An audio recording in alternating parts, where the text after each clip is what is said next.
Good evening, ladies and gentlemen, and welcome to Leo High School.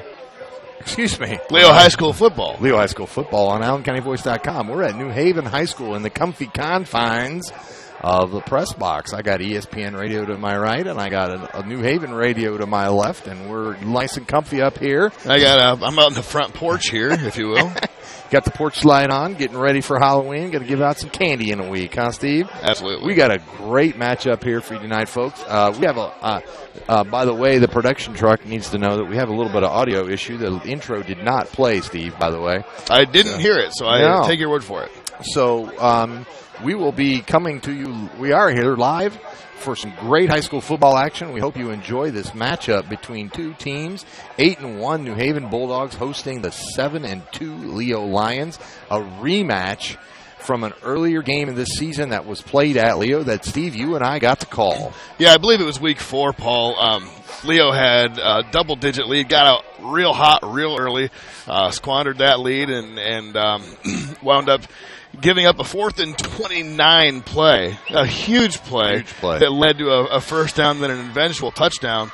And tied the game. I was going to say, it went into overtime, and both teams wound up scoring. New Haven converted on their 2-point conversion, and Leo didn't. That was the result of the game, 35-33. Yeah, it was a great game in the second half, a very nail-biter. And the Lions learned a lot from 2 early season losses of teams coming back on them from Leeds, Angola, and New Haven. And between the 2 losses, actually, the Lions only trailed for a total of 67 seconds in those 2 games, I think the stat was that I heard. Wow. And the only other time they've trailed this season was early in the East Noble game at East Noble that I called with Kevin Yale, and that was the result of a blocked punt on the first Lions possession where East Noble scored right away from the 2-yard line or so, and then the Lions gradually came back and came back quickly and scored, tied the game, and then took control of that game and won that game very easily. But 2 very, very good football teams here, 2 of the best. You look down through the sectional, and realistically, probably the 3 favored teams in the sectional are Leo, New Haven, and Dwenger, and they're all 3 in the bottom part of the bracket. Right, and they're all 3 towards the top part of the state ranks, Paul. You have New Haven coming in at 7, Bishop Dwenger at number 8 with a 6-3 record. A little questionable there to some. And Leo comes in at number 15, tied for 15 in the state at 7-2. Yeah, Leo, under the direction of Jared Souter in his 12th year, is 101-32. Jim Rowland in his 17th year at New Haven is 113-79. All right, so Leo's. I would say both coaches have a good fair amount of experience in dealing with kids growing up through even in the junior high level, and developing them as players and getting them to perform. And obviously, you don't rack up triple digits in wins by not doing that. Yeah, correct. 4A football in Northeast Indiana is very, very strong. There's another sectional that goes a little bit north and west of us: Northwood, East Noble, DeKalb. By the way, on the field there, you saw that Leo won the toss, deferred, and so New Haven will receive. New Haven in the purple uniforms, purple jerseys, and Leo in the white. So we can tell, because as my counterpart right next to me has dubbed it this week on Sports Radio, this is the Purple Bowl.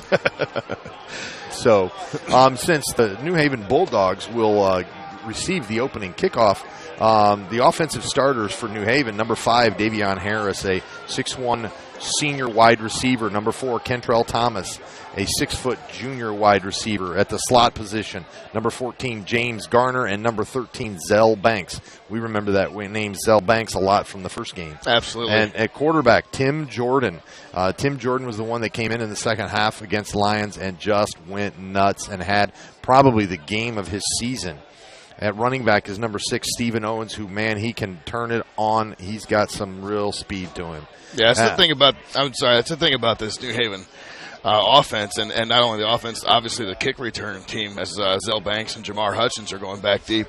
Actually, just Zell Banks back deep, and a 2-line set. But they can just turn it on anytime they want. They have speed, and we are about to get underway. Number 4, Ben Von Gutten, the senior leg, is going to boot one deep for Leo, and he's going to put it in the official's hands right at the goal line. Yeah, the official was just calling for it, Paul. Not sure if he saw that down there. Yeah.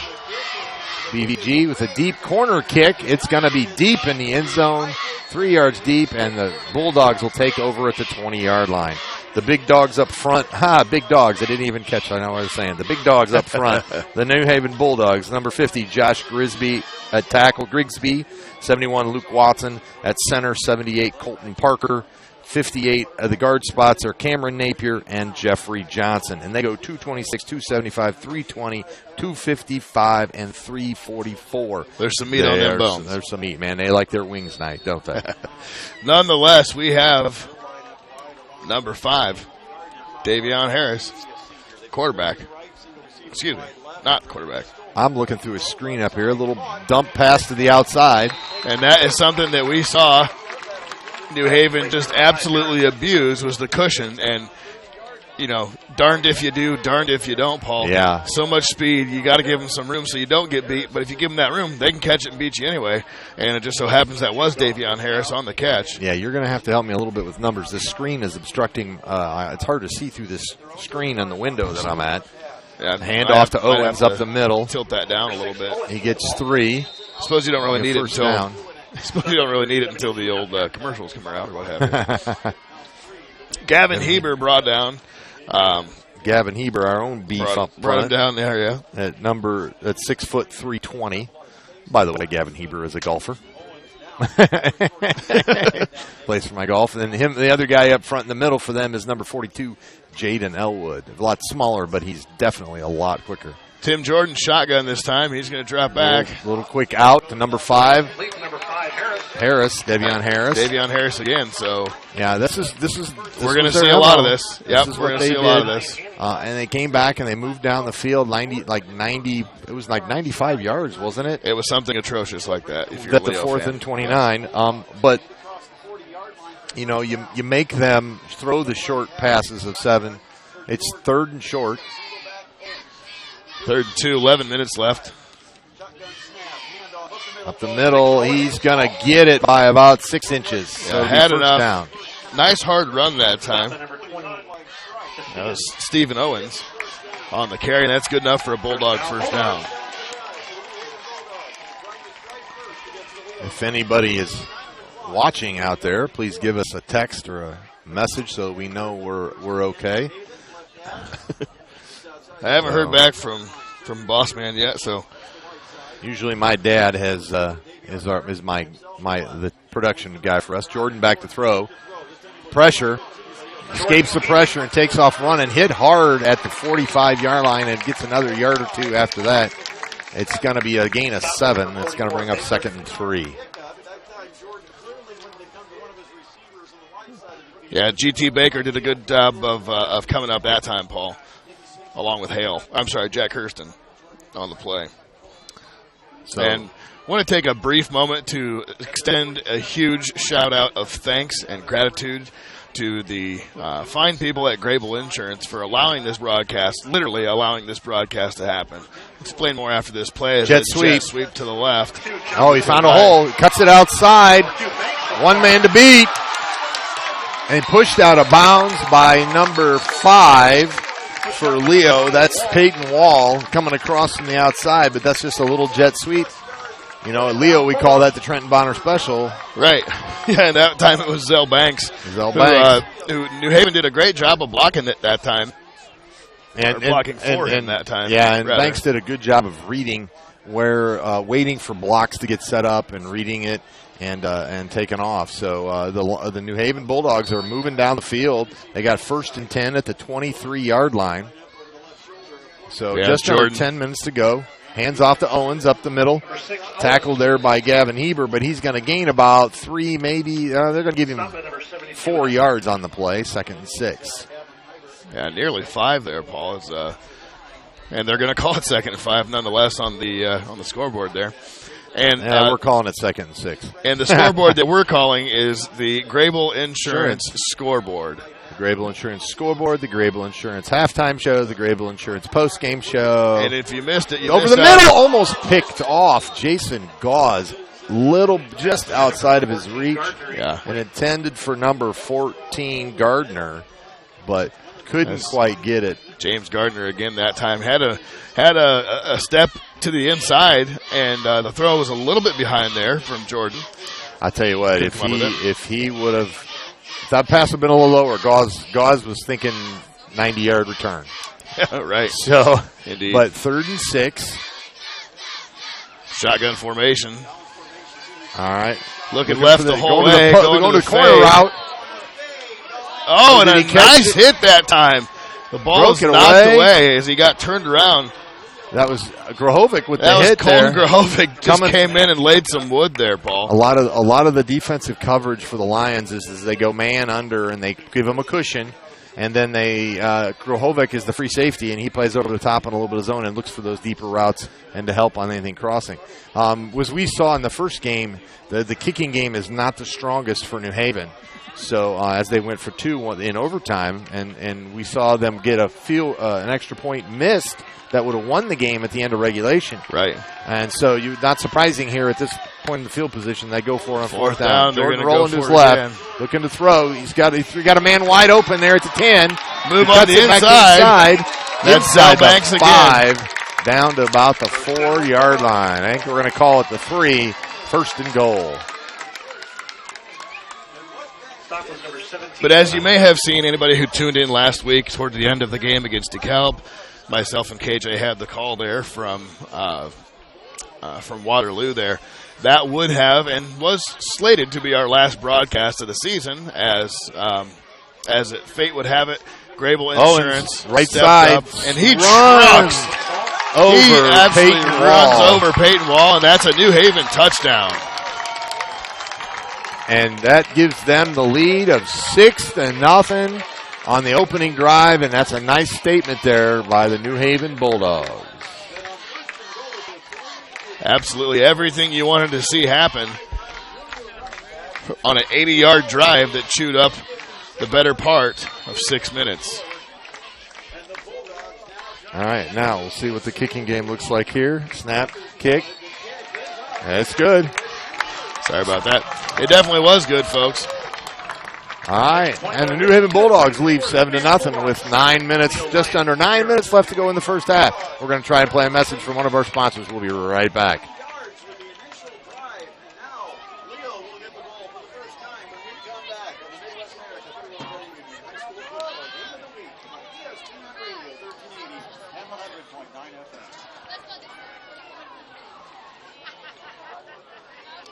And we do not have audio. This is interesting. Is the volume knob up on all those in the bottom right there? It is.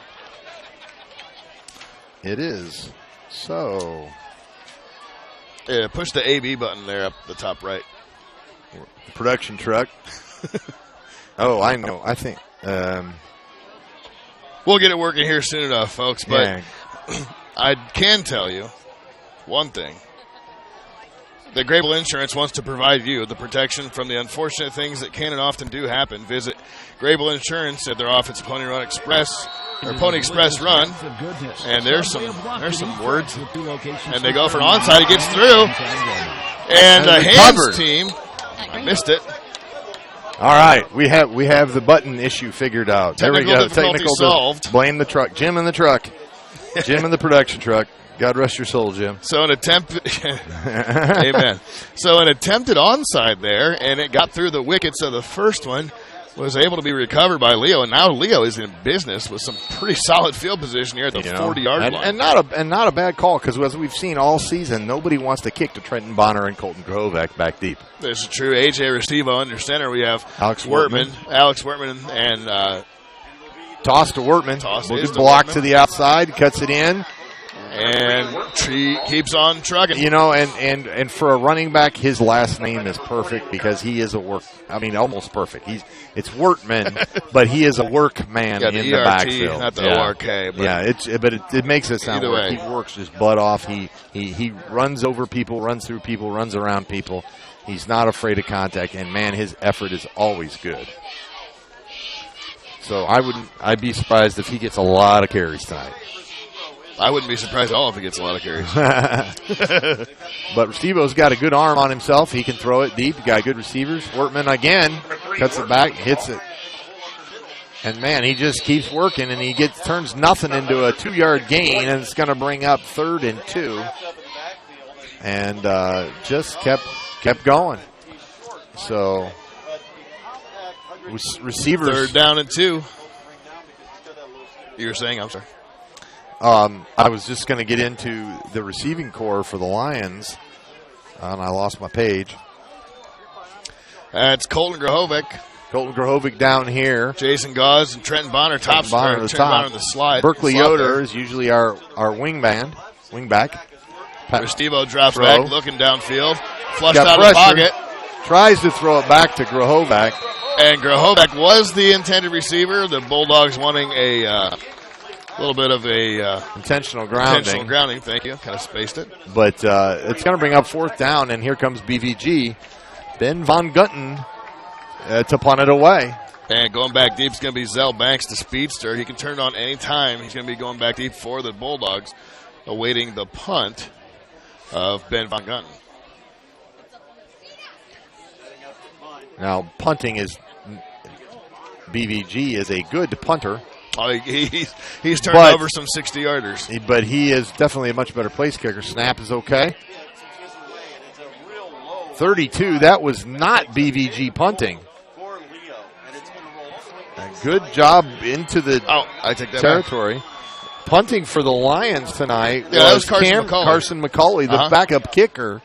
So they're evidently leaving BVG off the field for the kickoffs, at least right now. For the punts. For the punts, excuse me. KJ was referring to him as Mac last week. McCauley. I thought C-Mac might have been appropriate. Who knows?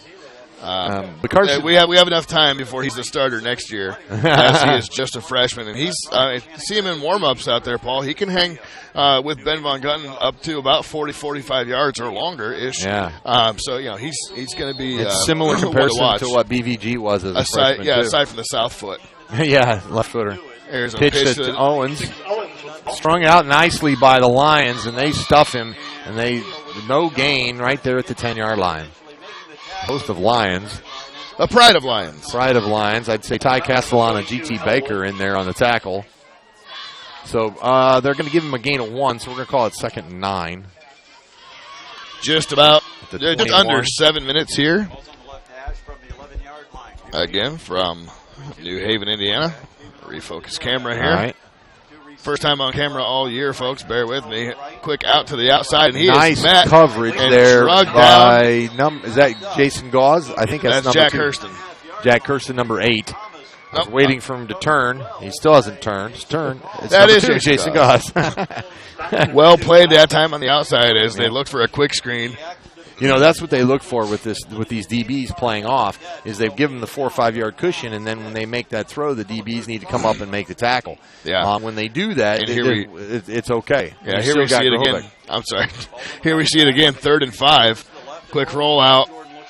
Throw, nothing there. He's got nothing there. He's going to be short. He gets back to the line of scrimmage, and a great job by the defense. Jaden Elwood, G.T. Baker, Gavin Heber, all of them in there. Pride of Lions. Except Gavin Heber, because he's not on the field. Sorry. He could have been in there, though. So, but a great job, and New Haven is forced to punt it away. Yeah, and punting it away is James Gardner for number 14. The Bulldogs, I believe, unless he's not going to punt it. Getting the signal from the sideline. All right. Back deep is Grahovic, and I think Jason Gauze. And Colton Grahovic, kind of a 2-back set. Little rugby kick.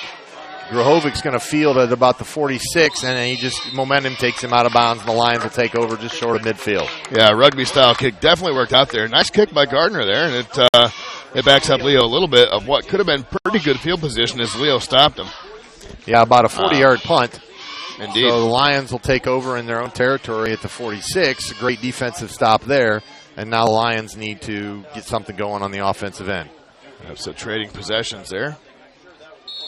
So The good thing about the Lions there is with the defense, the New Haven did not flip the field on them. Right. Leo still maintained kind of control of the possession side of the field. So 3 wide receivers, shotgun, handoff to Wortman. Nothing there. Number 68 for New Haven. Darian Bryant in there. And him and his Leo blocker kind of in on the tackle there. So a loss of 3. We're going to call it 2nd and 13. And by that time, the New Haven defensive front just absolutely blew up the Rio offense. So about as warm as a night as you can expect for October 20th. Mid to late. Yeah, I guess 2/3 of the way through. That's considered late, right? Late October. Yeah. Single back formation this time. Restivo's going to drop back. He's looking left. Deep to Grahovic. Throws him. Yeah, Grahovic had a step on Kel Banks, but just a little bit overthrown by Restivo. So I wouldn't be surprised if we see something a little bit maybe on the other side of the field to Jason Gauls on a post route. Yeah, that's one of the things that Restivo likes to do is hit either Bonner in the slot on that post or look him off and go deep, and that's going to be on the right side of the field if they follow what I'm thinking may happen. But nonetheless, get out your 3rd and 12 play, Paul. 3rd and 12. Well, at least it's not 4th and 29. Oh, how the salt is poured. Yes. All right. There's Bonner. Quick out to Grahovic. Oh, but I think he's going to be a little short. He's going to be about 3 yards short of the first down. Got 10, but on his comebacker, he did not get it, and he turned, and he's short. In the neighborhood of holding, there is a flag. Oh, there is a flag. I don't know exactly what that was on. Personal foul, roughing the passer on New Haven. And that's going to be a 15-yard automatic first down. That's 15 and a very costly drive continuing penalty there. Yeah, that's one of those mistakes at the end of the game a coach does not like to look at in the scorebook. Yeah, Jim Rowland's got to be beside himself right now a little bit. So, and, oddly enough, we can say we're almost in BVG territory, depending on how good his leg is. He was out with I can't remember what exactly the injury was, but he missed a couple of games. I think he hurt his pinky toe on a rocking chair. Toe or an ankle or something. But Restivo looking at option with Wortman. Keeps it. Reverses. Nothing there. Switch field, and he's got nothing. We got is that a flag or is that just he fumbled the ball. What? He got the ball knocked out, and it's a turnover. I did not see the ball come out, but evidently it did. That's what the little bag was that I saw thrown. That's thrown on the spot of a turnover, and the possession of the ball goes to the Bulldogs on a great defensive play, and they're going to have 1st and 10 at the 37-yard line. Wow. They were all over that option play, though, with the I had, I was zoomed right in on Restivo. It looked like his forward progress was stopped before the ball even came out, but evidently it came out away from the camera here. I think when he reversed and the defender that wrapped him up kind of stuck that hand and knocked it out on the other side. Jordan with the keeper. Play action, and he took a hit from nice G.T. job, Baker. G.T. Baker there. He's going to have 44 imprinted on his chest tomorrow morning. Brought back to the line of scrimmage, and no gain. It was a nicely designed play that time by sophomore G.T. Baker. By the way, by the wall. We have a wall too. Peyton Wall. 3:50 in counting here in the opening stanza. 2nd and 10. Thanks again for joining us, folks. Steve Roberts out here on the bleachers. Paul Newberg in the booth calling the action. Out by Jordan.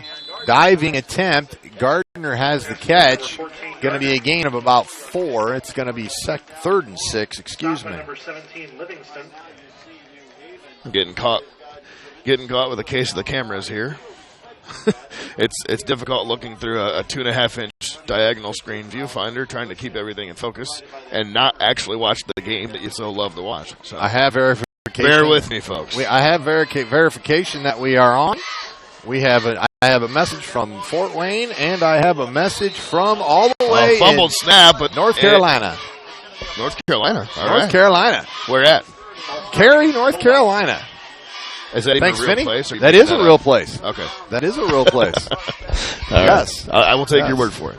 Oddly, I'll tell you a little story about Cary, North Carolina. I have a good friend that lives out there. He actually said go New Haven because he has a cousin that plays for New Haven. Oh, but okay. a good friend of mine, and he said, and one time I was looking up a golf course where Justin Huber was playing, and I typed in Panther Creek because that was the name of the golf course to find out where this thing was at. And the first thing that pops up is Panther Creek High School in Cary, North Carolina. Small world. Small world. You never heard of Panther Creek. It's 3rd and 11. After the fumbled snap and the penalty, overthrow. No, it's caught by Kel Banks. What a grab by Kel Banks on the side. Zell Banks. Excuse me. Zell Banks on the sideline. You're trying to find out where the breakdown in coverage was there for the Lions. That was a little uncharacteristic as Jordan was able to roll out and had all the time in the world, so not a lot of pressure up front that time. And Zell Banks was able to get behind the defense for a huge gain from New Haven, and now they are in Lions territory. All right, so now if nothing else, they have flipped the field off the turnover. So Leo's got to find themselves a way to dig in here and stop this offensive powerhouse. Owens up the middle. About a gain of 5. Jack Hurst maybe on 6. Ty Castline on the stop. 6. 2nd and 4. Stopped by number 20, Castilian.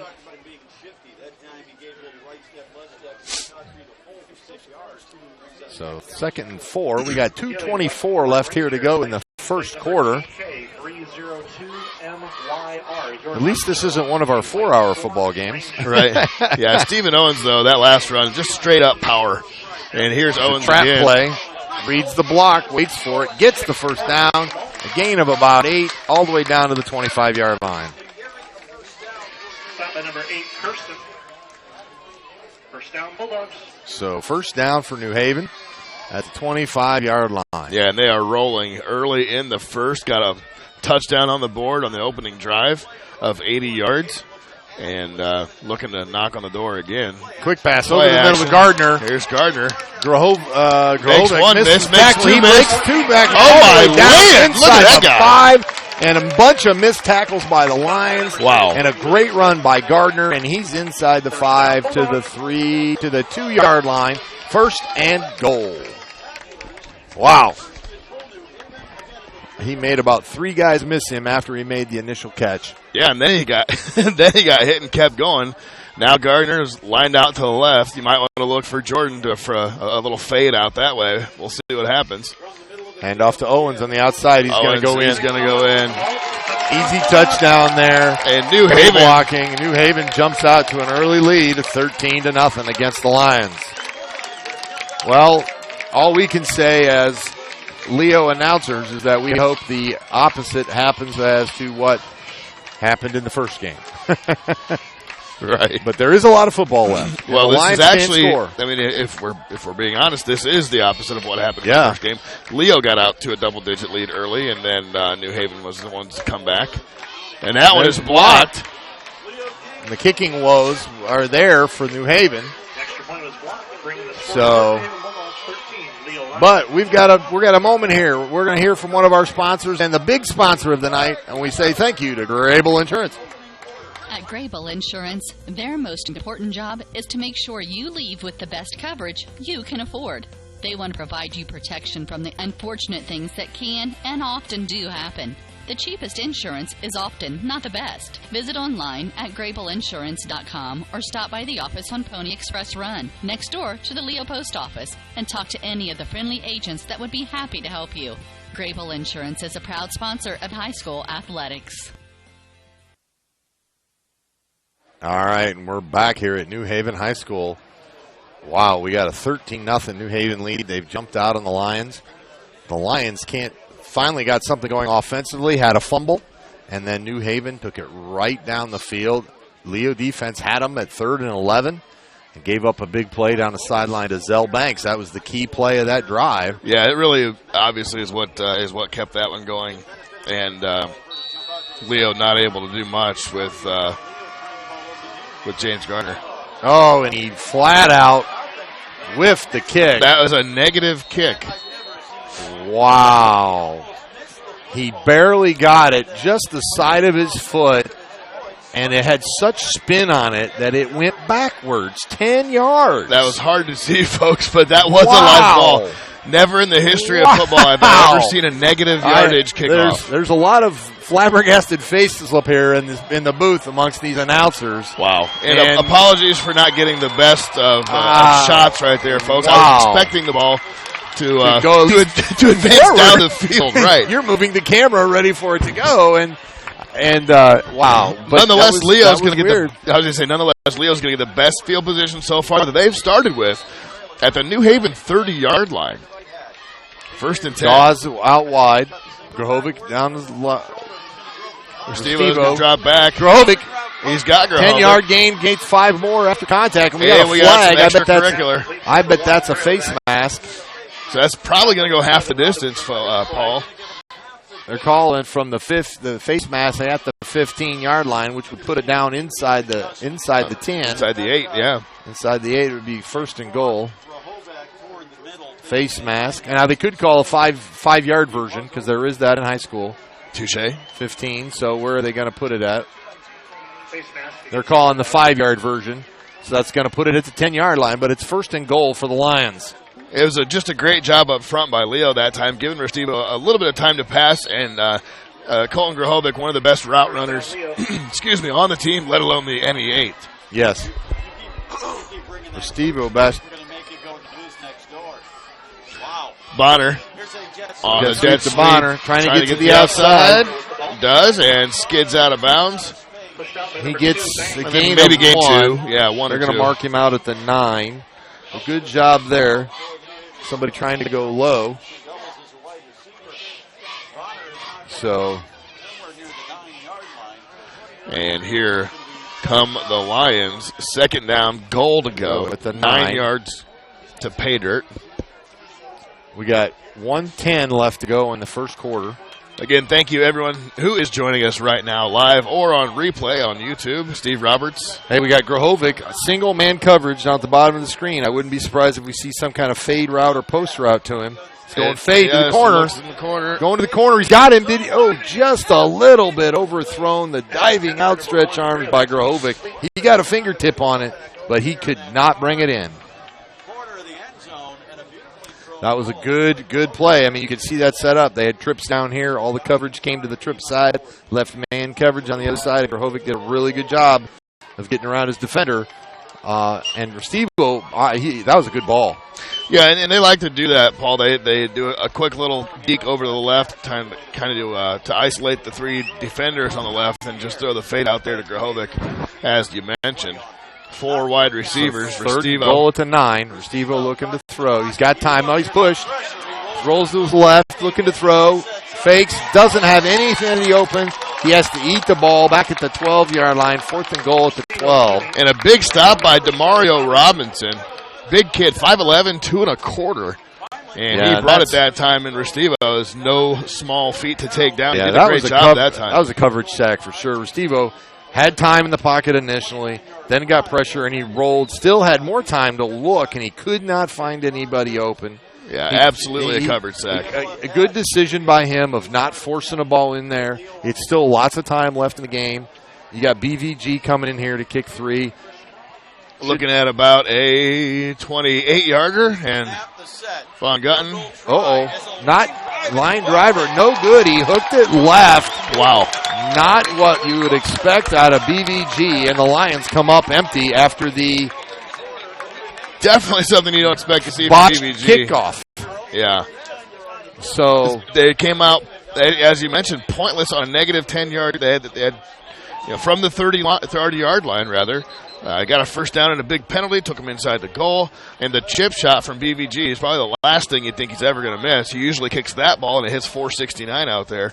Yeah. From just 28 yards, but realistically, not sure if it was the hold or the kick. Yeah, well, realistically, one of the things we have to talk about is the Lion offense not being able to do much. The New Haven defense is playing really well because the Lion offense there, I mean, granted, they had a 28-yard field goal attempt there, but it was set up by a poor kick, and Leo had 1 pass completion for 15 yards. They got the penalty that moved him to the 10, and they got nothing from there. Right. Going deep. Here's Howard. Oh, hit as he throws. And throws it to the sideline. I think he threw that away. Yeah, he was looking for that to Coach Kentrell. Rowland. I would say he's looking for Kentrell Thomas down the right side. It seems to be his sideline of choice. The righties usually like to go to the right side as opposed to the left sideline. There's a pump and go there, I think, and the pump was there, but not the go. Not so much. But all right, it brings up 2nd and 10. We got just under 10 seconds to go in the quarter. All right. Jordan in the shotgun. Jordan. Look, quick pitch to Owens, trying to get to the outside. He gets ball's out. Ball's loose, but I think New Haven recovered. Gardner with the recovery there. Wow, man in the right spot, the right time there was Gardner. Making some big plays, and that's the end of the first quarter with the New Haven Bulldogs leading the Leo Lions 13-0. We come back on the Voice Sports Network. We'll have 3rd and 7 for New Haven. We'll be right back. Insurance, their most important job is to make sure you leave with the best coverage you can afford. Hello? Hello. They want to provide you protection from the unfortunate things that can and often do happen. The cheapest insurance is often not the best. Visit online at GrableInsurance.com or stop by the office on Pony Express Run, next door to the Leo Post Office, and talk to any of the friendly agents that would be happy to help you. Grable Insurance is a proud sponsor of high school athletics.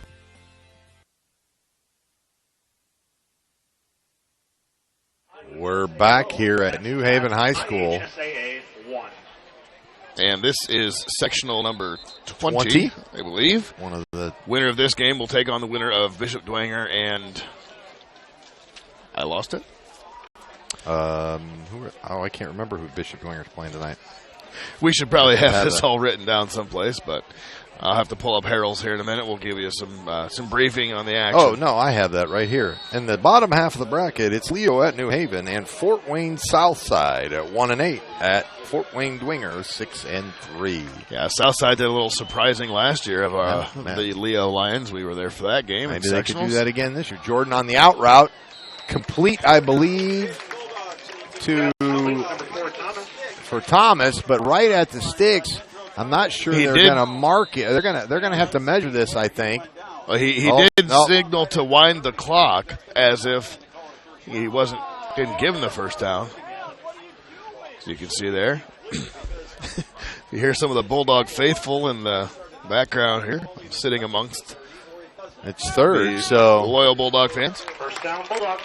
They're calling it first down. And they do give him the first. All right, so here we go. I thought, to be honest, when that play happened, I thought that spot was a little back of where it should have been anyway. A little It short. It looked like he got past the 30 with the reception. But once again, I'm 75, 80 yards away with the screen in my way. It's a pitching wedge. That's a pitching wedge. Nah, it's a gap wedge. All right, Owens on the handoff on the right side. Hit there. Great job by Peyton Wall that time, getting a hit and stopping him for no gain right on the 30. It's going to bring up 2nd and 10. And he had a little help from his friends. I guess that would be Joe Cocker on the tackle. Joe Cocker. So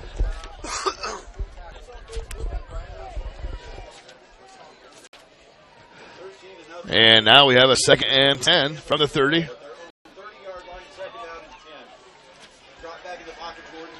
Jordan looks on the slant. Oh, big hit there on Thomas. Number 4, Thomas. Thomas is hit hard by that was Jason Gauze, and he seems to be shaking up more. I think Gauze might have hurt himself there as you see him kind of shake it off. Trying to shake it off. Jammed a finger or rub some dirt on it, right? He's holding his hand like maybe he jammed a finger or something, but Jason Gauze is a tough kid, so hopefully he's all right. He looks not holding anything anymore. He's lined up. It's 3rd and 5. So let's see what New Haven tries to pull out. They roll Jordan out to the right. Here comes pressure. Oh, he takes a big hit. Ty Castellan comes in there and gives Tim Jordan a big hit on 3rd and 5, and he overthrows the ball. So Castellan bringing the heat was part of what probably led to the ball sailing out of the bounds there. Yeah. As we're going to have Gardner dropping back again to punt one deep. And we got number 2, Jason Gauze, number 1, Colton Grahovec back deep for Leo. We'll see if he lines up for another rugby-style punt, or if it's going to be more along the traditional. The Lions really route. need to get something on the board here on this drive. And there's a timeout by Coach Rowland from New Haven. With that timeout, we're going to hear another message from one of our sponsors. We'll be right back on the VoiceSportsNetwork.com. Hey, honey, is this your course schedule for the fall? Yep. Let me see here. English, good. Chemistry, trigonometry, excellent. World history. Oh, I love world history. Baseball? Wait, baseball? Baseball isn't a course, honey. Well, sure it is, Mom. High school sports are about so much more than winning and losing. They teach lessons that can't be taught in a classroom, like accountability and self-discipline, the value of teamwork. I may not be earning a grade, but I'm learning how to compete later in life. Isn't that what getting a good education is all about? Yes, of course it is. I was just testing you. What can teenagers here in Indiana learn from participating in high school sports? Plenty, as it turns out. That's why they're called education-based athletics. High school sports. There's so much more than just a game. This message presented It's by a fake. Indiana High School Athletic It's a Association fake, and he gets shoved out of bounds. Athletic Administrators Sorry about that. A commercial running a little long. Schedule for 2 yards short of the first down. Sorry about that, Coach. I I didn't get the shot. Regardless, I apologize, folks. And Gardner kept the ball, thinking he was going to get it. I don't know if that was a designed call or if he had the option. Yeah, I'm not sure which part anybody did see or didn't see. 4th and 5 after the timeout. Gardner New Haven tries to fake. Leo stops. First down, Leo. 39-yard line. 38-yard line. Good call. Restivo, shotgun. Workman behind him. Looking to throw. Got time. Steps up in the pocket. Oh, he gets slammed to the ground. Nice hard By tackle. number 32 for New Haven. 32, Washington. Washington. That's Antoine Washington. But Restivo gets about 2. Yeah, still had 36. positive. Yep. Yeah. Gain of 3. Second down, 7. I would say this is easily 4-down territory right here. Not that it's going to be needed, hopefully. But, 2 yards in a cloud of dust. Yeah. Preferably 3 yards in a cloud of dust. Bottom screen. We have Jason Gauze. We have Trenton Bonner and Colin Grahovic. Shotgun covered. again. Little time. Restivo up in the pocket. Underthrown. Oh, my goodness. Jason Gauze was wide open. He came back 10 yards and still got to the ball before any defender, and there was nobody in the end zone. If Restivo could have gotten a step into that ball, he had 6 points. Yeah, nice job that time by the offensive line of Leo to give him enough time to make some moves and go through his progressions, but the coverage the blocking can only hold for so long as it started to break down, and Restivo tried to air it out and came up short. I don't think that was his intended pass. I think he was looking for Bonner over the middle on a crossing route, but it was covered. Restivo hit as he throws again. Gauze had a chance to catch it again and just threw his hands. And New Haven forces 4th down and 8. So Lions probably in 4-down territory. Yeah. But Probably too deep to try to kick it. You've already gone good from this point for 28 yards. so We'll see what Coach Sauter comes up with here. 4th and 7 from the 36-yard line. I wouldn't be surprised And if they're this looking is at Grahovic. He's so man far coverage. the drive of the game, or the play of the game for Leo. Grahovic over the middle. Oh, it's high. They're going to get a targeting penalty or a unnecessary roughness to a defenseless receiver. Grahovic was up in the air, didn't have the ball, and he got lit up by a safety. Yeah. Wow. This is where you only have the one time that you see it, and the official called it and said it's probably going to say it was unnecessary, and that's going to be a huge penalty against New Haven. Yeah, if his they're wrists, talking about it. If his wrists hit together, they might pick this one up too, Paul.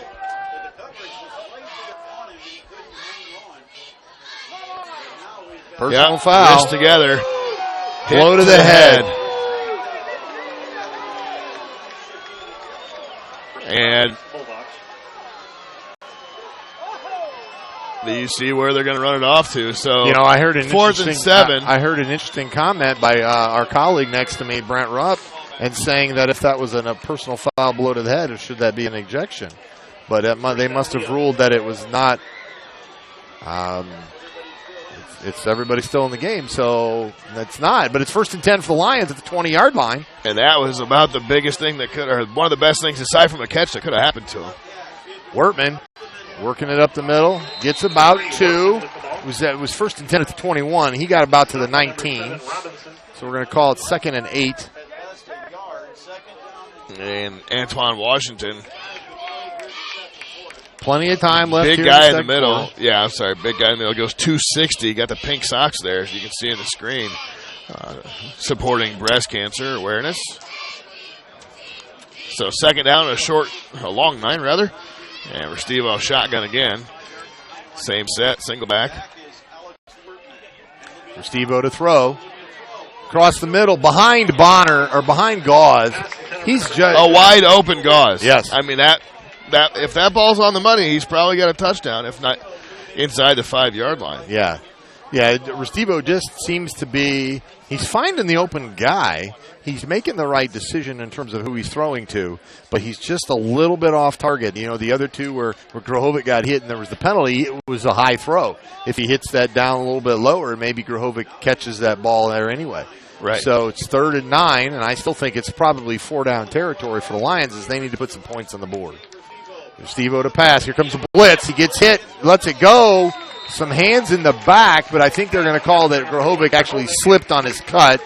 Now, I wouldn't be surprised if we saw Ben Von Gunten come in here for a field goal attempt. We know for sure it's in his range. Well, it's going to be a 35-yarder or so. But one thing we don't know is exactly where he stands from his injury that he had a few weeks ago. I have not called the game. It's been 3 weeks. I was not available the last 2 Fridays. Yeah, well, you had the games, and so right, I'm not sure how much he kicked. I don't know. I think that Coach Sauter was able to attempt a 28-yarder. He sure booted the ball out of the end zone. Restivo goes back, looks going deep to Grohovic in the corner, and that pass is broken up that time by Kel Banks with the defensive play there. Zell Banks. I keep saying Kel. Sorry about that, anybody from New Haven that's listening. It is Zell Banks with a great defensive play there on a well-thrown ball by A.J. Restivo to his ace receiver, and the Lions turn it over on downs.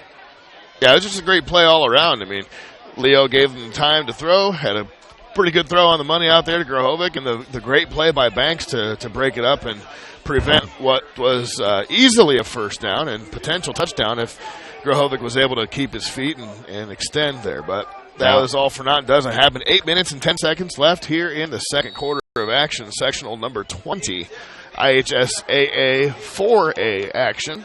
And for as many chances as the Lions have had in New Haven territory, they do not have many yards to show for it. This is true. New Haven, a bad kickoff. New Haven, a fake punt that was not converted for a 1st down, giving the ball to Lions in great territory both times. Yeah. And the Lions getting 1 positive play on both of those possessions, 1 on each, for very few yards. I'll be curious to see. The yardage differential we see at halftime is going to be astronomical unless something happens here in the last 7 minutes of the half.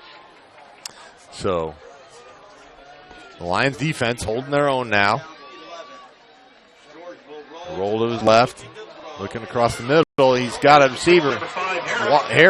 He's going backwards, though. Unfortunately, he got hit by Grohovic. I think and Grohovic's so slow to get up. Yeah. Bounced him backwards, and he kept going backwards, and he ended up turning a 6-yard gain when he caught the ball into a 3-yard gain. Wow. Well, the first guy to make contact did a little rope-a-dope dipsy-do with him in there, and it was all that it took for him to keep trying to go forward, just all for naught there. And 3rd down and 8 yards to go. We got 6:56 left here in the opening half against Steve Roberts. Out here with Coach Paul Newberg. In there. VoiceSportsNetwork.com and AllenCountyVoice.com. Pressure for Jordan. Throws it over the middle to Gardner. 1st down marker. He gets hit, but has a big 1st down for New Haven. So he needed 8 yards, and he got 9. maybe 10, out to the 31. Oh, the production truck's a little slow on the quarter. No, we're not still in the first quarter, folks. We are in the second quarter, by the way. That's Jim was probably sitting there eating some Marco's pizza. Marco's Pizza, cheesy bread. Cheesy bread. Jet sweep. Gardner trying to get to the outside. Oh, nice stiff arm. Nice stiff arm, but a great tackle nice by tackle Jack coming out of it, Kirsten. yeah. I'll tell you what, if he Jack went down but held on there. Yeah, just got a piece of that jersey on top of the shoulder. Otherwise, that was probably going for about 10 yards. Absolutely. So gain of 2, 2nd and 8. Yeah. 6:05 left to go here in the first half. And, of course, for authentic Italian pizza you can taste, visit Marco's Pizza in Leo. Dine in or carry out. Place your order today at marcos.com or dial 260-627-2227. 13-0 in favor of New Haven. Jordan looking to roll, is looking to throw. Pressure by Minnick. He finds an open receiver, and he makes the catch. That is Zell Banks for the reception. A gain of 14 yards out to the 46. Yeah, so first and 10, New Haven. 2 huge plays take this from a potential 3 and out to now approaching midfield with 1st and 10 to go and chewing up a clock at 5.5 minutes to go in the second quarter of action here. So great job by Jordan, a great job by the receivers so far from New Haven, able to get some separation and make the catches as well. Motion by Banks. Owens with the handoff up to the left side. Twisting and turning, spinning, and gain of 3 down to the 49-yard line. 2nd and 7. Clock is running. And I'm sure Coach Rowland from New Haven right now is sitting here thinking, hey, let's keep the drive going and maybe put a points on the board. But if nothing else, let's not give the Leo offense another shot at getting on track. Yeah, exactly, because if you do that, you give Leo a chance to score now. Oh, and by the way, they did win the kickoff and deferred the second half, so they'll be getting the opening half kickoff when we resume action after halftime. 2nd down, 6, a long 6, call it 7. Quick out pass. Caught by Thomas. On the out, just right at the stick. Did they give him the first down? They're looking at it. He's going to call it a first down. Stop the clock. And they are going to bring in the chains. They're going to move the chains all of about 2 feet, I think, to get the measurement. Yeah. That must be close. So stretches it out. Oh, and is it short? Short by an inch. 2 links. Nope. Oh, first down. All right.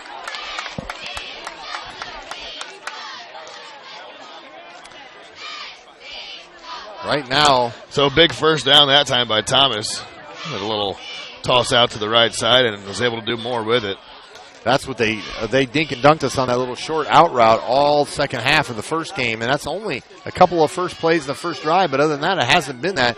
Going deep down the sideline, Zell Banks, and that was Thomas again. Thomas again. A little overthrown. Yeah, he had to step on gauze that time as there was, it was everything was there. Yeah, the ball was there, the throw was there. Just couldn't bring it in.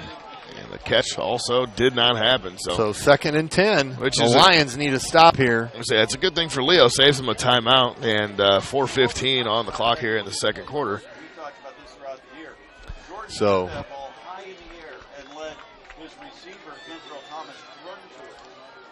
all right, here we go. Shotgun.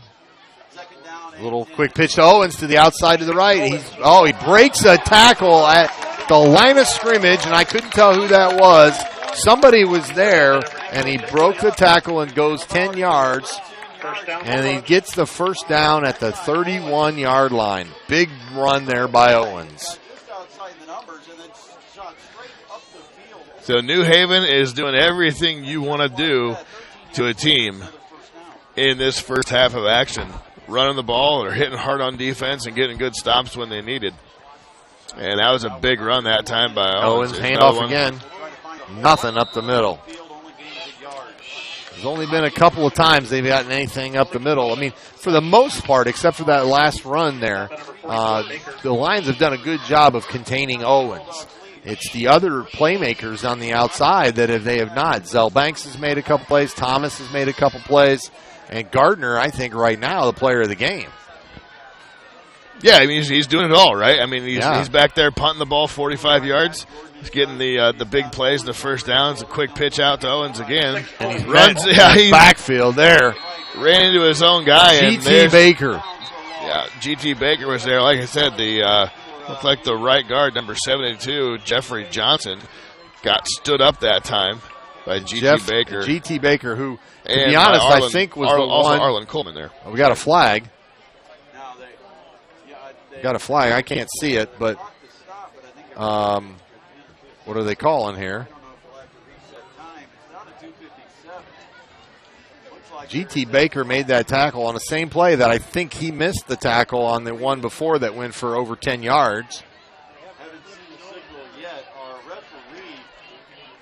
Either Coach Souter's complaining about something or telling the officials what he wants them to do with the penalty. Yeah, there is definitely a flag. Holding on the offense. All right, and he's going to back him up 10 yards, and it's actually going to be more than that in the penalty. Back to the 43-yard line, and that's going to bring up 2nd and 22. So what was nearly inside the 30 is, like you said, the 23 now. So I think Coach Souter made the right call there. I mean, you got to make him go as far as you can. Oh, 2nd and 24 now. Yeah, 45 down to the 21. That's 24 yards difference for the first down that New Haven needs to get. Now, granted, we've seen 29 yards out of them before. Yes. As Jordan throwing a high ball there, and he threw it to the receiver on the sideline that's currently not in the game, number 32. But he was looking for Zell Banks on a little bit of an out route. Yeah, and Jordan just kind of chucked that one up in the air. Didn't have a whole lot. He was getting pressured again by that big front of Leo that time. They did that was almost a throw where he's just saying, I don't have it there. It's not there. I'm getting rid of the ball. Yeah, I don't think that was super the biggest truly intended for. Right. The for big Zell thing Banks. right now is for New Haven is don't turn the ball over. It's 3rd and 25. You want to end the quarter, end the half on something positive. Looking over the middle. Oh, nice tip away there by G.T. Baker. And it was nearly a turnover, as you were alluding to, Coach. And so here comes the punt team, and I'm going to guess that they're not going to fake this punt at 4th and 25. 4th and 24. They will have the shot here for you this time, folks. Just in case Gardner decides to try and go all the way. Again, James Gardner, 5'11", 180 pounds. That's right, James Gardner. I forgot about the Gardner files. Little rugby-style kick. Got a nice kickoff going down inside the 5, and it's going to roll backwards, and the Lions are going to get possession at the 4-yard line with 2:35 to go. Yeah, we talked about him being able to do it all so far, Paul, and that's a pretty good example of that right there. Yeah, takes a good 3 or 4 steps, runs ahead, and just rugbies it down, and is able to put a little checkup on it. Now I wouldn't be surprised there. I wouldn't be surprised. Looking at the scoreboard, looking at the time of the clock, the play on the field. You're thinking Leo's going to just hand the ball off and run and try and get a few yards. And then New Haven, I think, has 2 timeouts left. You could see them use their timeouts, try to get one more stab at the ball before the end of the half. Yeah, I agree. As Restivo lines up in the end zone about a yard with Workman beside him, you don't think you're going to see a whole lot of passing right here. Oh, but then just they as throw I it say that, over the middle, big play over the middle, and Gauze. Jason Gauze has a first down for Leo. A lot of things right there lead you to believe that they would probably want to run the ball, being so deep in their own territory, getting the ball back at halftime, and not a whole lot of clock to work with. But clearly that wasn't a thought from Coach Souter, that they need to make some things up here. So here you go. There is nobody over the middle of the field, so maybe they're looking at that and saying, hey, we can get some thoughts over the field. Oh, there's got to be a flag there, yes. He made contact before the ball even got there. Bonner was in the air, and he pushed him out of the way before he was able to get it. Coach Rowland was given number 34 an earful. That's Jason Savio. And that is a big penalty. Not a big yardage one, but it'll move them up a little bit. It should be 15 plus the, so it's going to put them close to the 40, closer to the 40-yard line, about the 36. Okay. All right, 38. so the Lions at the 33-yard line now with 2:13 to go and 3 timeouts. So now the Lions maybe can think about trying to get something there. Restivo's got a good arm, good receivers. You know, and New Haven's playing kind of like, well, they don't want to get burned deep, so the safeties are playing a little deeper than they have been maybe. Yep, it's that prevent-ish type of defense. Now, they are playing a little closer, as you can see in the bottom of the screen. Little man coverage down there, it looks like. And we have Restivo dropping back. Goes up and finds himself First a down, receiver. that's Grahovic, I think, or behind. It's Grahovic. All right, Colton Grahovic gets a gain of 11 yards out to the 44-yard line.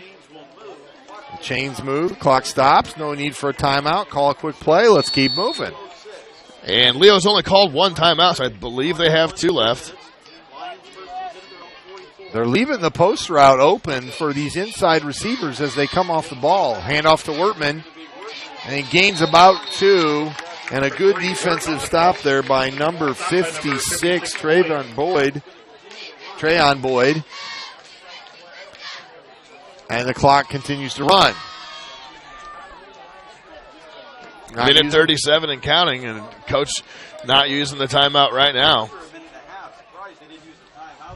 So here's some cohorts of ours talk about questioning timeouts there. Yeah, so Restivo looking to throw. Going over the middle to Grahovic. Oh, that was a good thought. They had him sealed up front, but he kind of snuck over the top of him. That's a dangerous pass over the middle. It's kind of lobbing it up like that. But it's going to be 3rd and 8 at the 46-yard line. Yeah, it looks like I was going to say, it looks like Restivo kind of short-stepped that one there. And that's a pretty decent route. You know, you're going to catch the ball further than the first down line to gain. And if it's either a completion, it's a first down, the clock stops. Or if it's incomplete, the clock stops anyway. You get another crack at it right here on 3rd. Okay, here comes the blitz. They're sending a lot at him. Throws it over Bonner. He's got the first down. He made the catch at the 40. Great play by Trenton Bonner. And the Lions keep the chains moving again. And they finally got something going on offense. 1:13 left on the clock in the first half. Yeah, so from a drive that started about the 4-yard line, a great punt there by James Gardner, Leo came out on the first play and said, hey, we're going to pass the ball down the field. Oh, he jumped off sides. Trenton Bonner jumped off sides down here on the bottom end of the field. Just got a little too antsy trying to get his route going, and it's going to cost him 5 yards. 1:06 on the clock, and it's going to be 1st and 15. At the 45-yard line. Oh, I think they're going to reset the clock because it shouldn't have wound after the play because the play was dead. Oh, maybe not. He was saying something to the coach on the sideline. Yeah, the whistles, it was a flag and whistle. There was no snap, there was no decision on whether you accept or decline. So 1st and 15, minute 5 and counting. They are going to blow the whistles. Started the clock. All right, Restivo to throw. Looking over the middle. Gauze over the middle. He's got a 14 yards out to the 32. He's going to be about 2 yards short of the first down. And now Coach Souter is going to take a timeout. A great play on 2nd and 15 there. Excuse me, on 1st and 15 to nearly pick up the first down. And just by the way, for honest, reliable auto repair and superior service, visit L&S Alignment. They service all parts for all vehicles, located on Hartzell Road in New Haven, where quality isn't expensive, Paul, it's priceless. Also celebrating 29 years in business, Indiana Physical Therapy is your choice for physical therapy. Open 7 a.m. to 7 p.m. They can see you the same day you call. And to call, just dial 260-209-2464 or visit IndianaPT.com. That's INDIANAPT.com. And we would be remiss in not reminding you that if you are in need of some good insurance, talk to Ray or Arnie at Grable Insurance. They have some great deals for you. Give them a call. Exactly. Ray Grable Gage Insurance. and Arnie Myers. Harris? Sorry. The Lions seem to be finding something going here. It looks like they're taking the outside receiver on a post route over the middle after sending the slot man deep, clearing out the defensive backs. Over the middle, And just a little too tall for Bonner. Yeah, but once again, I think just as I was saying, Bonner kind of going on a post route deep, and then underneath, Grahovic from the outside coming across the middle there was wide open at about the 20. Would have gotten inside the 20-yard line there for another first down, but Restivo missed him looking for Bonner first. So I wouldn't be surprised if they come back to something where it's the outside receiver on that clear out. 3rd and 2. Lions still have a timeout. I could see a Wortman run right here, and he doesn't. Wortman stays there to block. Restivo could probably run. Just throws it too far in front of him. And that's one you almost would have liked to have seen Restivo just tuck it and run and get the first down. He could have walked, tripped and fell and got the first down there that time. But it's the same result. You have 2 plays to get 2 yards as of that play, and now you got a 4th and 2, and it's nearly do or die. So Leo's got to find a way to get 7 feet instead of 6 on this play, continue the drive, and take it into halftime. Big play for the Lions. They'd love to get something here at the end of the first half. Restivo. 4th and 2. Shotgun. Looking around. Here comes the blitz. He's got to get rid of it over the middle. And it's thrown behind Colton Grahovic, and the Lions turn it over on downs. So a drive that started at the 4-yard line ends at the 32-yard line of New Haven. Then it also ends with 0 points to show for that effort, and 34 seconds left in the opening half of action here. But I will say this. Granted, no points for the Lions, but they did move the ball 65 yards, and they hadn't moved the ball the entire game. That's more offense than they had the entire first half just in that one series with under 2 minutes to go. Right, and it was about 2 minutes all in all. It was about 2:35 when they started that drive. Zell Banks on the jet sweep. And he gets a couple yards out to the 35, and I wouldn't be surprised if that ends the half. Yeah, play clock 35, game clock 20 seconds and counting.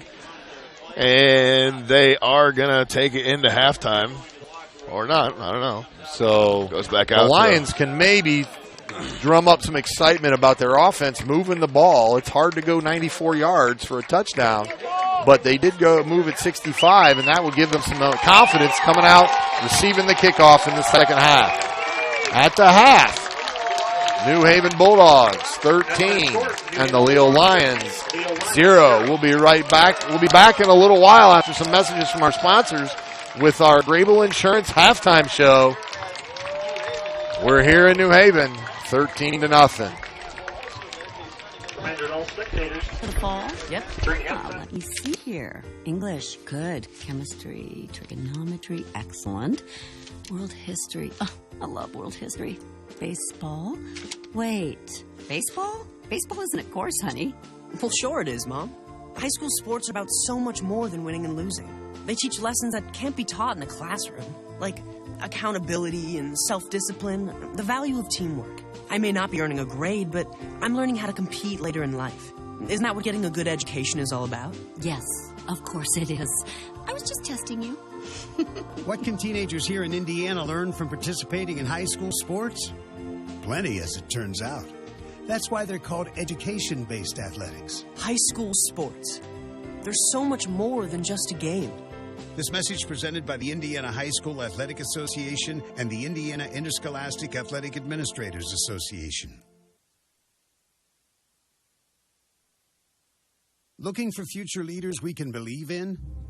Look no further than the high school student athletes right here in Indiana. High school sports teach young people how to be effective leaders. It includes learning to listen, accepting responsibility, being a good role model, and it's about respect. The result, it transcends sports. It gives us hope for the future. This message presented by the Indiana High School Athletic Association and the Indiana Interscholastic Athletic Administrators Association. It's the kid in grade school who paints her face blue and white before every home game. It's the accountants and salesmen who give up their Friday evenings to referee. It's the cashier at the corner convenience store who wears school colors on every game day. What makes high school sports here in Indiana so special? They do. You do. We all do. This message presented by the Indiana High School Athletic Association and the Indiana Interscholastic Athletic Administrators Association. At Grable Insurance, their most important job is to make sure you leave with the best coverage you can afford. They want to provide you protection from the unfortunate things that can and often do happen. The cheapest insurance is often not the best. Visit online at grableinsurance.com or stop by the office on Pony Express Run, next door to the Leo Post Office, and talk to any of the friendly agents that would be happy to help you. Grable Insurance is a proud sponsor of high school athletics. Looking for future leaders we can believe in? Look no further than the high school student athletes right here in Indiana. High school sports teach young people how to be effective leaders. It includes learning to listen, accepting responsibility, being a good role model, and it's about respect. The result, it transcends sports.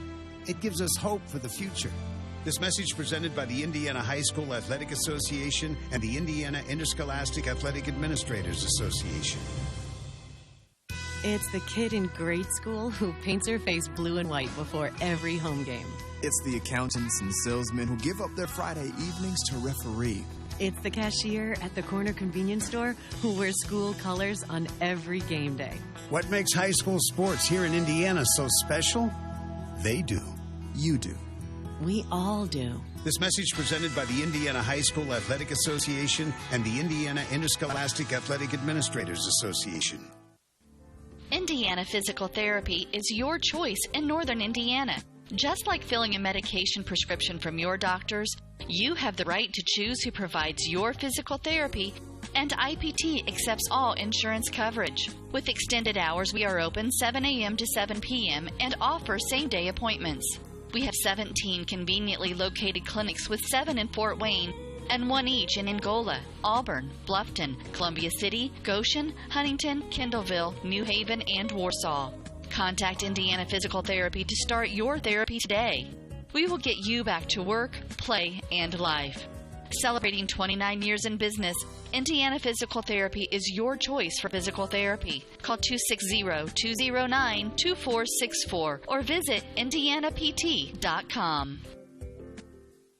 You know that at L&S Alignment, they know auto repair from A to Z, but even this fact isn't enough to convince everyone of the superior service you'll receive. So just to let you know, they know their ABCs about auto repair, not only frontwards, but backwards. Don't believe us? Well, then here we go. Z. Zoom or zip on in with your car, truck, or RV, domestic or foreign. Y. You get the best advice and service. X. Extremely knowledgeable about your vehicle. W. Water pump. V. Vibration damper. Cars have those? Told you, they've got all parts for all vehicles. U. Universal joints. T. Thermostats. S. Suspension. R. Radiators. Q. Quick service. P. Pistons. O. Oil pumps. N. Nose panels. Nose panels. Zoom tank. M. Mufflers. L. Linkage. K. Knee assembly. J. Jounce brackets. Jounce brackets. Hey, you asked. I. Ignitions. H. Hydraulic hoses. G. Gear assembly. F. Filters. E. Exhaust systems. D. Drive shaft. C. Carburetors. B. Batteries. And A. Air conditioning. Frontwards or backwards, it's the same great service. L&S Alignment on Hartsville Road in New Haven, where quality isn't expensive, it's priceless.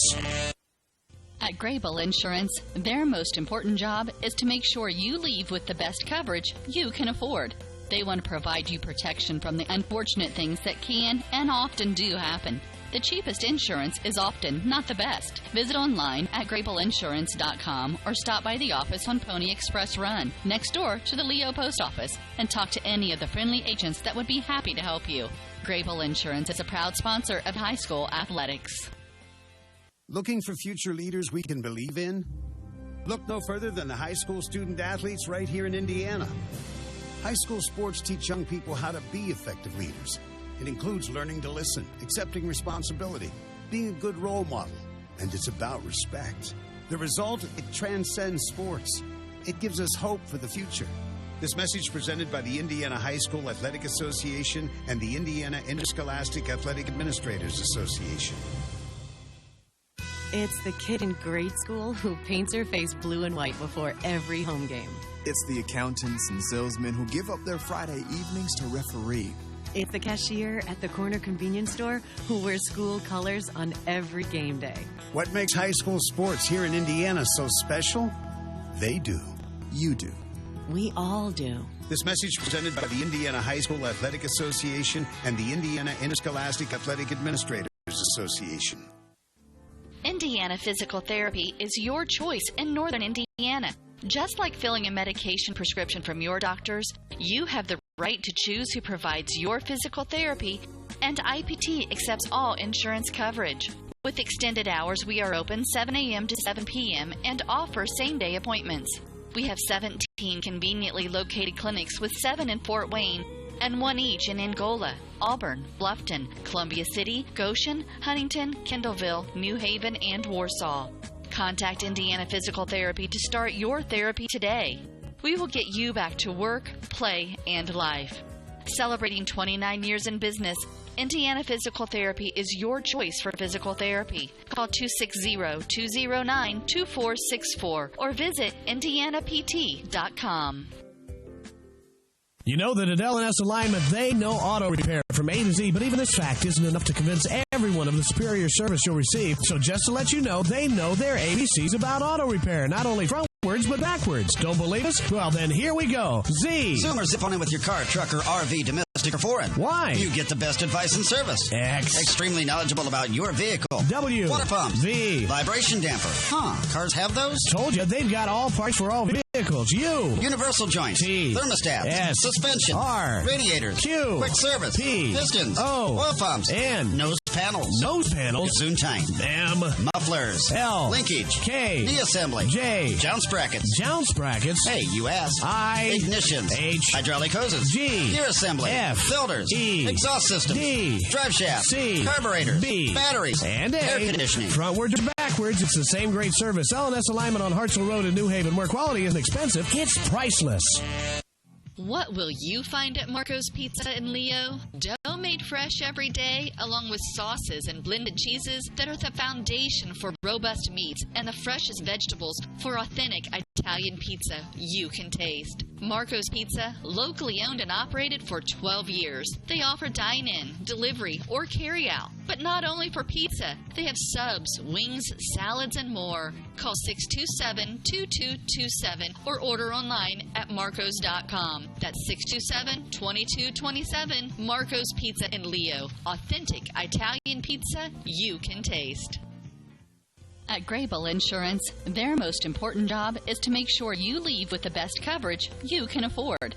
They want to provide you protection from the unfortunate things that can and often do happen. The cheapest insurance is often not the best. Visit online at grableinsurance.com or stop by the office on Pony Express Run, next door to the Leo Post Office, and talk to any of the friendly agents that would be happy to help you.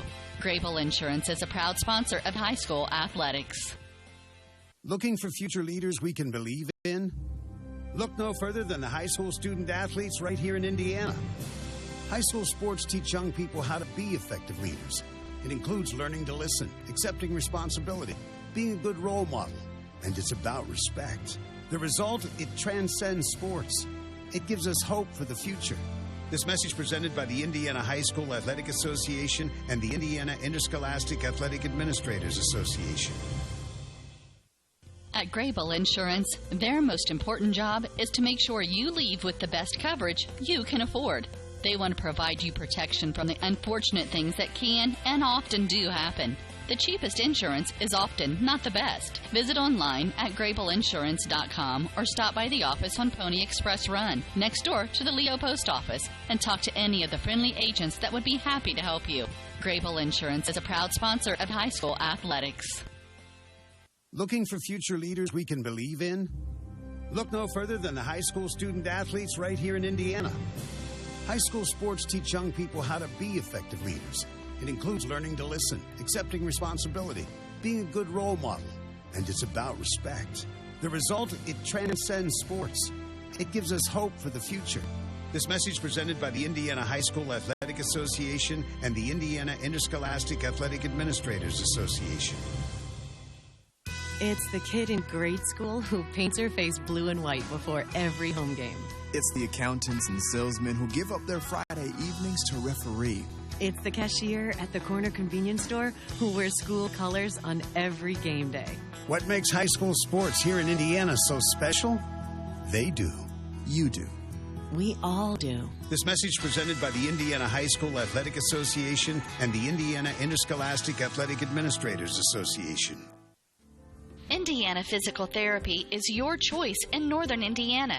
Just like filling a medication prescription from your doctors, you have the right to choose who provides your physical therapy, and IPT accepts all insurance coverage. With extended hours, we are open 7 a.m. to 7 p.m. and offer same-day appointments. We have 17 conveniently located clinics with 7 in Fort Wayne and 1 each in Angola, Auburn, Bluffton, Columbia City, Goshen, Huntington, Kendallville, New Haven, and Warsaw. Contact Indiana Physical Therapy to start your therapy today. We will get you back to work, play, and life. Celebrating 29 years in business, Indiana Physical Therapy is your choice for physical therapy. Call 260-209-2464 or visit indianapt.com. Welcome back to New Haven High School. Halftime score of 13-0 in favor of the Bulldogs. Coach, you got BVG out there warming up, don't you? Trying to get some of that pull hook out of his system. And he's just bombing them from 35 yards out. Well, I got some stats. You got some stats? You got the stats too down there, Coach? Well, he may not have his headset on. But anyway, got some first half stats for you. The score is 13-0 on 2 3-yard runs by Stephen Owens and a blocked extra point on the second one. Total offense, Leo, 87 yards, and most of that coming on the final possession of the half for the Lions. New Haven, 225 yards. All right, passing, 80 yards for the Lions, 131 yards for New Haven. Rushing, 7 yards for the Lions and 94 for New Haven. 7 yards. I remember the first carry for Alex Wortman tonight was about a 4 or 5 yard gain, and I thought we might see a lot of that tonight, and we agreed. And then he got 5 carries in the first half for a total of 9 yards. So as we look down into some individual statistics, A.J. Restivo, 7 of 21 for 80 yards. Leading rusher is Alex Wortman, 5 carries, 9 yards. Leading receiver, Colton Grohovic, 4 catches for 39 yards. For New Haven, Tim Jordan, 13 out of 20, a good percentage of 65 for 131 yards. Leading receiver is leading rusher, Stephen Owens, 14 carries for 49 yards. That's not bad for Stephen Owens of the Lions containing him with only 14 carries, because that's only a 3.5 yard average. Zell Banks did have the one long run. He has 2 carries for 33 yards, 16.5 average. Leading the way in receptions is Zell Banks with 3 for 56 yards. James Gardner also with 3 for 35 yards, and Kentrell Thomas 4 for 21, and Devion Harris 3 for 20. So they mix it up very good. 13 completions, and that's to 4 wide receivers, 3, 3, 3, and 4 receptions apiece. So they're really moving the ball. You can't focus on any one. There was 1 turnover in the game. That was an A.J. Restivo fumble. And everything else, realistically, Leo had a lot of opportunities to score, just could not get the ball moving off of some big mistakes by New Haven. They had, I'd say, 2, 3, maybe even 4 huge costly penalties. They had a fake punt that was unsuccessful. They gave the Lions great territory. They had the infamous backspin kickoff that went for minus 10 yards, using my golf terminology. I'd never ever seen anything like that. I don't think I didn't have time to ask. We could YouTube it, I'm sure, and that might have backwards kickoff. But is there a football term for that play? I've never heard. I don't know. It's almost as if term. he was attempting to do an onside like they did after the first drive. Yes. I almost wondered that. I think he just missed it and just hit a side spin, which kind of turned over backwards. Just barely got the side of his foot. Right. Almost kind of like you want as a punter to get that spiral. Yeah. And it's exactly what it did. It kind of turned over and did just that. Looked like one of the NFL players after they score a touchdown spinning the football, and it's just spinning around right in the end zone. So one of the stats that kind of stands out to me is Restivo right now really just struggling to connect. He hasn't been knocked down a whole lot so far tonight, Coach. Leo's been doing a good job of getting pressure staved off from him. But, he's hitting – he's only hit 7 of 21, so he's 33%. Obviously, it's his pass percentage, and of those 14 misses, it's not as if his receivers are dropping the ball a lot. He's just throwing behind them, I bet of the off the mark.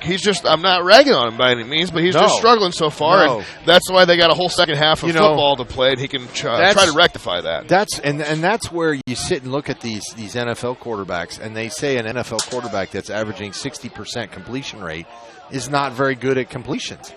And you're sitting there going, what?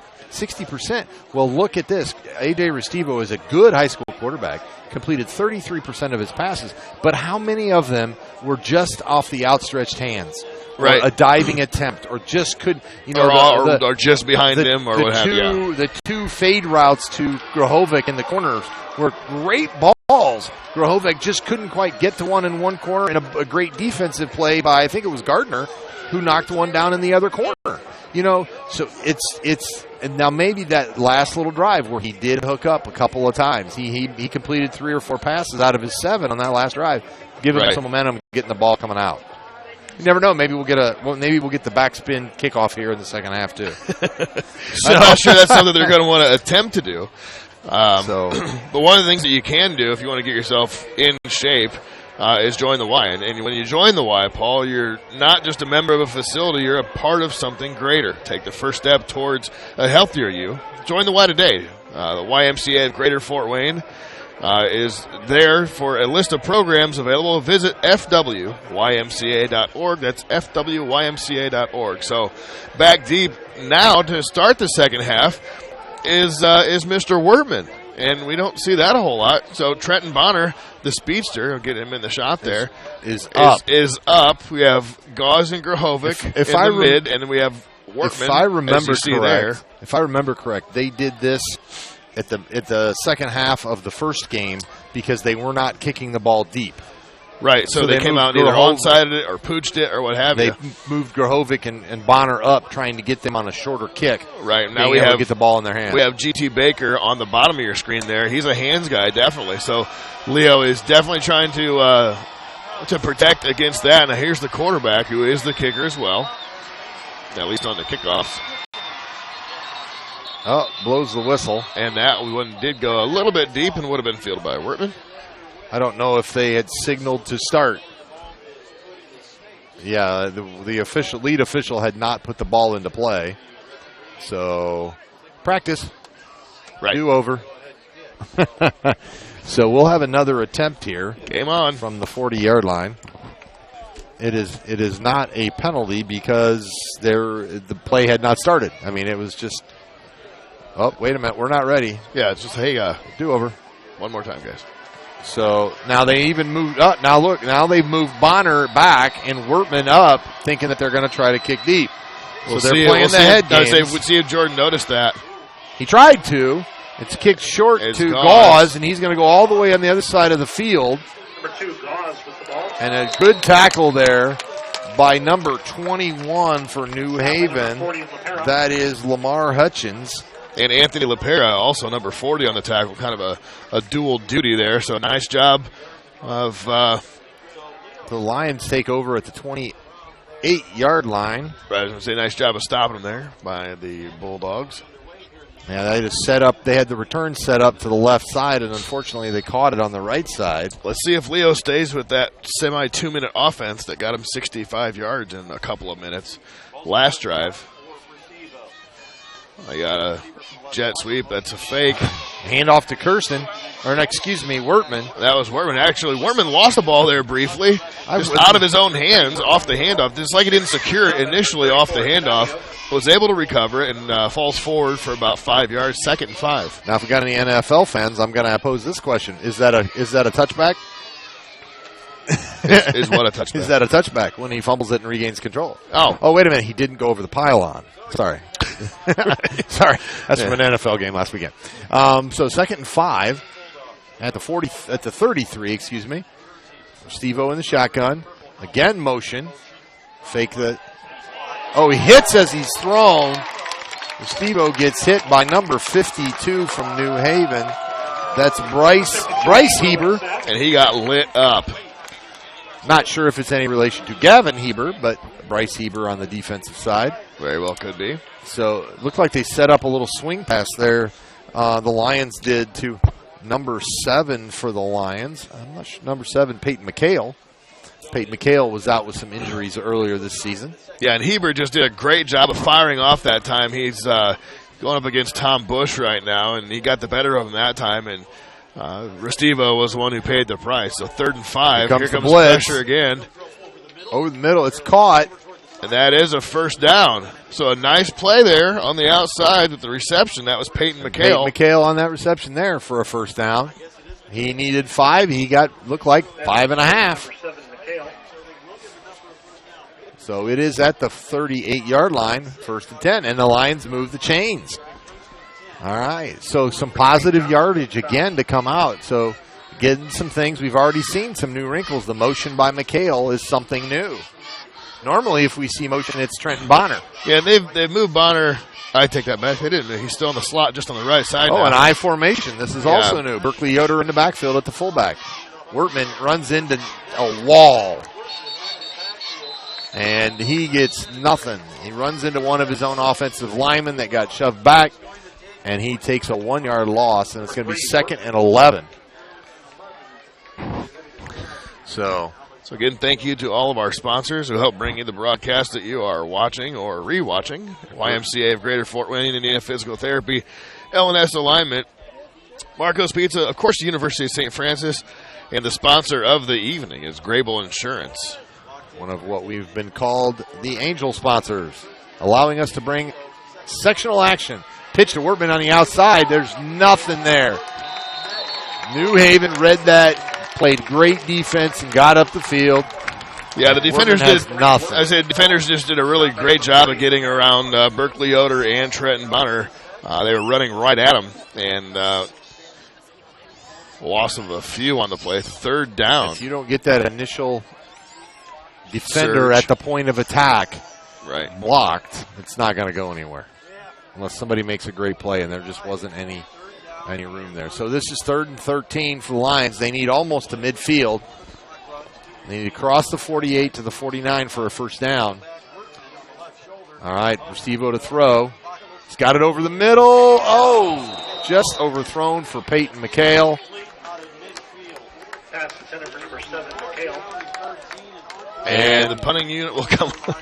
Jinx. The punting unit's going to come on. 9:14 left in the 3rd quarter.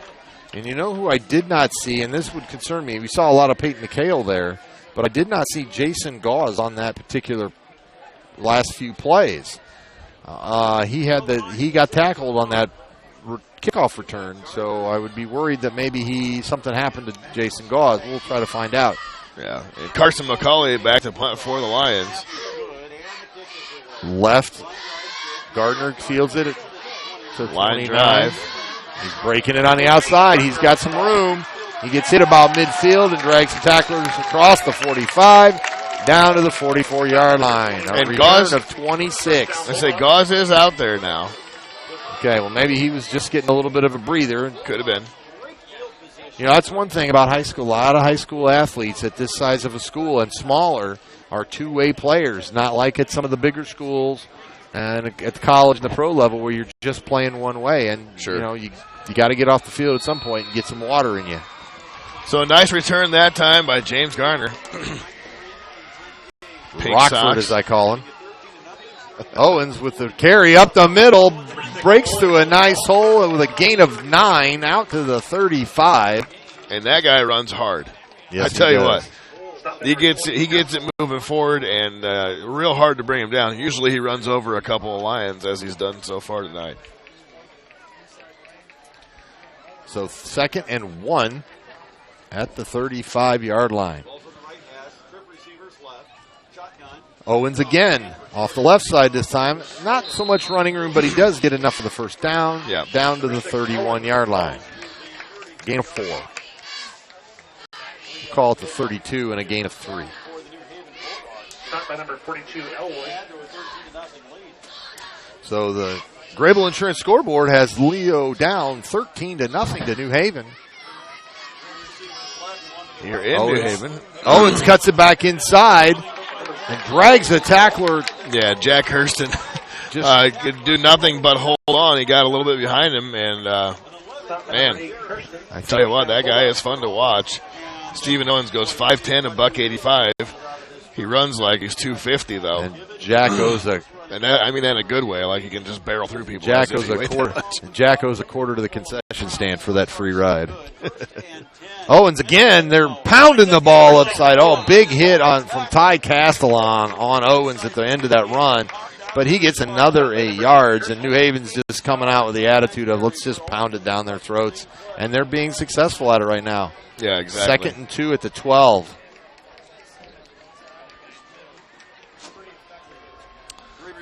So here we go. Again, Owens to the right side, cuts it up, drags some tacklers down to about the 6-yard line. All right, and that's going to be a first down, and it's going to bring up 1st and goal at the 6. All right, the Bulldogs just issuing some, flexing some muscles here, and Stephen Owens getting some. I said they did a good job. The Lions did a good job in the first half of containing him, but now they have seen a whole dose of him. It's not real indicative on this drive, Paul. Deep by Jordan, and he walks into the end zone untouched for the score. Fooled everybody that time. Except me, and I'm the cameraman. I can usually get fooled. I wasn't fooled that time. So the New Haven takes the momentum that maybe Leo had with some good offensive play at the end of the first half, beginning of the second. Takes a punt, good punt return, drives it right down the field. 43 yards for the score. And almost all, Stephen Owens does all the work, and then Tim Jordan gets all the credit. And the extra point is good.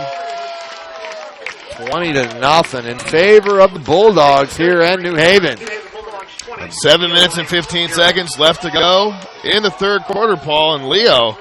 Wow. Leo's not the team that we saw play against New Haven initially. And this New Haven team, obviously, with despite a loss to East Noble, I'd say they're just as good as they were earlier, if not better. Yeah. They have. I think New Haven tonight has been more consistent offensively than they were the first game. They didn't do much in the first half last week, and they've just been they've been solid. They've made some mistakes, but nothing offensively. Actually, their mistakes, most of their mistakes have been on the defensive side with penalties. Right. So now back deep, we're playing this game between Trenton Bonner and Wortman. Gauze is out there this time again. Gauze and Grahovac in the middle, and on the east and the west, and the north and the south is Wortman as well as Bonner completing the deep diamond, if you will, for Leo. So we'll see what Jordan decides to do with the kickoff. He does go straight ahead. And here is Bonner almost slips and falls at the 8. He's trying to get outside to the left side. Nothing there. Reverses field. And inside the 20, stopped at about the 18. We got a penalty. We do have a flag. That would probably be in a block in the back or a holding, which is going to drive the Lions back even deeper. No, it looked like a face mask. Man, did he call a preliminary face mask? call? So we're going to wait for this call from the officials. I had some audio here. I'd be able to tell you, but I don't. Just video. Oh, there's a fumble. Yeah. On the play. Hey, wait a minute. Can't play with two footballs. Yeah, that's illegal. That's cheating. Personal foul, face mask.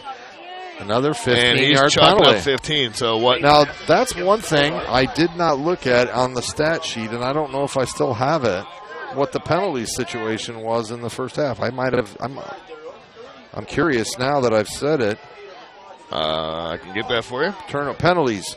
Lions had one penalty for 5 yards, and New Haven had 7 for 80. That is more than 5. That's more than 5. That's a lot of yardage, and they've already got 2 big ones here in this half.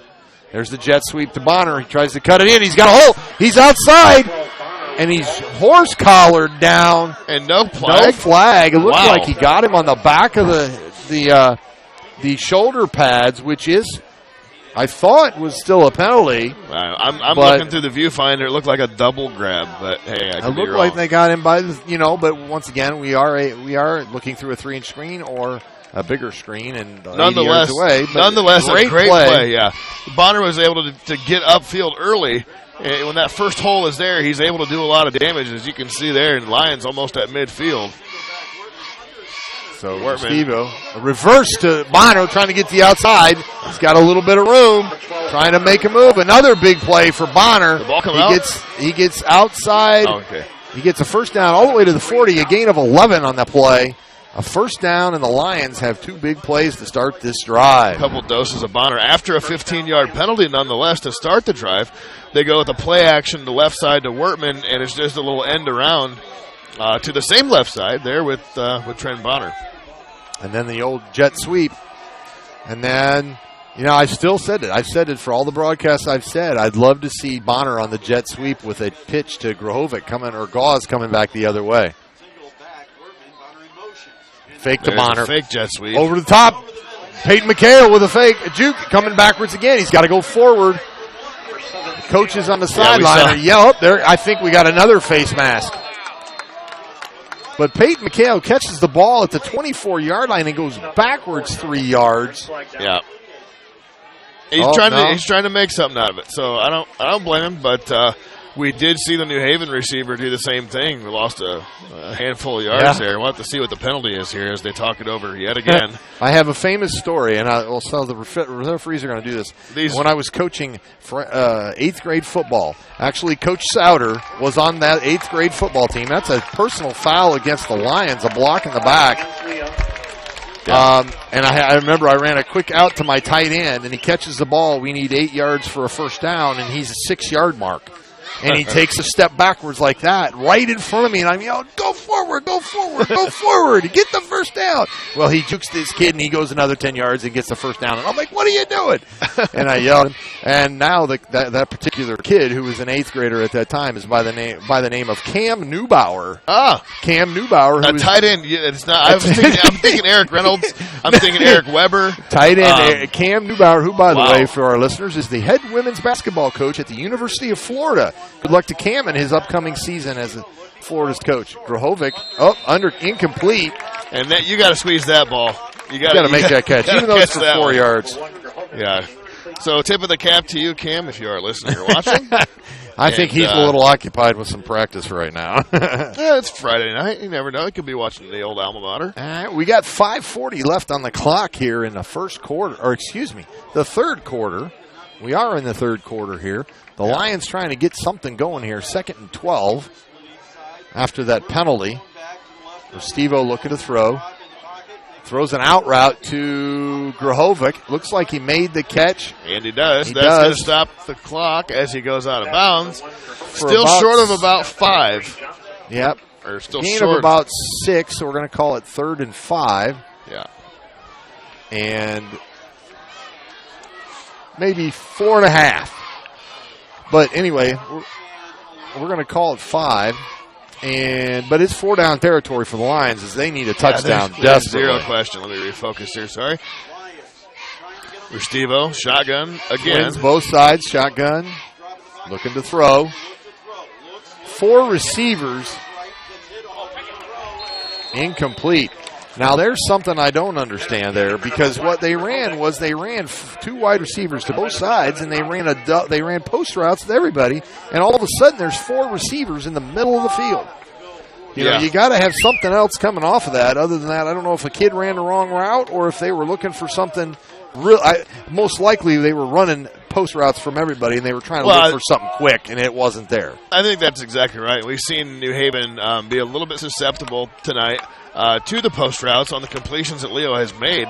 A handful of them have been posts and a couple of quick outs or checkdowns. But now we got 4th. It's a backwards pass. It's a double pass. A double pass. Double pass. Grahovic to Gauze, wide open for the touchdown on the double pass. What a call by Coach Souter, running the double pass. And a huge play for Leo. That's a 35-yard touchdown pass from Grahovic to Gauze. Wow. Pulled one out of the bag there, didn't Coach Souter? Absolutely. What else do you have to lose at this point? You're down by 20. You need 5 yards. They haven't seen anything like that so far tonight as far as that goes, and that's how Gauze, who is now going to be the holder for BVG, was able to get himself free. I think BVG's going to kick us to Fort Wayne. And a great kick by BVG, and it's good. So 20-7 is the score we have on the Grable Insurance scoreboard. You know, let's take a moment and hear. Let's just keep it right here. We want to thank Grable Insurance for their sponsorship. Absolutely, and they and definitely it is the moment in the third quarter, Coach, where I think we have to thank a very special sponsor in my heart and say Cheesy Bread. Yeah, Marcos.com is the place to go for everything, Marcos. Get Cheesy yourself bread. some cheesy bread, some pizza, and whatnot in Leo. And not to mention Ray Gage and Artie Myers. They want to provide you with the protection from the unfortunate things that can and often do happen.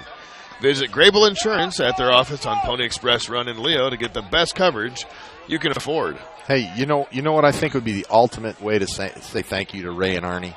I have walk over to Marco's Pizza, get an order of cheesy bread, take it over to Ray and Arnie on Monday at work, and say thanks for helping and being a sponsor of Leo football. Absolutely, and folks, feel free to do the same and reciprocate to us. Deep kick by Vaughn Gunton into the end zone as usual, and that's going to be a touchback for New Haven. Yeah, not many kicks get returned on the foot of BVG in general. As again, if you're not familiar, if it bounces into the end zone, it's non-returnable, just like a punt. In high school game, it's just like a punt. And it goes out to the 20-yard line as opposed to the 25, like you see in college and pro. So they still play at the old 80-yard touchback rule. And I don't think it even matters if the ball bounces into the end zone. I think if the receiver were to catch it on the goal line and the ball crosses that imaginary line, right, it's considered a touchback. Yeah, any piece of the end zone. Owens with a good cutback up the middle, gets about 7. Going to be the 20 out to that. We're going to give him 8 out to the 28-yard line. A good run, and they're going to go back to pounding the ball with Stephen Owens. And the Lions better figure out a way to stop him, because now it comes down to the defense getting the ball back to the offense. 5 minutes left to go here in the third quarter. 20-7 on the Grable Insurance scoreboard. And here's a keeper this time by Jordan, able to squid through, and he's still on his feet. They blew the whistle. That's a little premature. Wow. They had him stood up, and the official thought he was stopped. Yeah, I have the official had to think forward progress, but it wasn't even for a half a second. He just kind of shanked off the guy, and it was a way early whistle, if you ask me. So, but nonetheless, he had the first down and then some, but the clock is going to go ahead and keep running, which if you're the Bulldogs, you definitely want to see that thing keep on ticking. Jim Jordan looks to throw. Quick out down here to tight ropes down the sideline.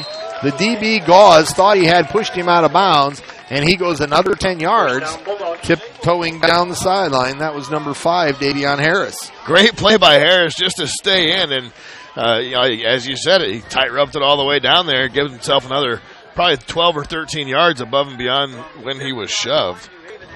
I got to think they're going to go back to another dose. There he is. Jaden Elwood wraps him up at the line of scrimmage. Barely got back to there.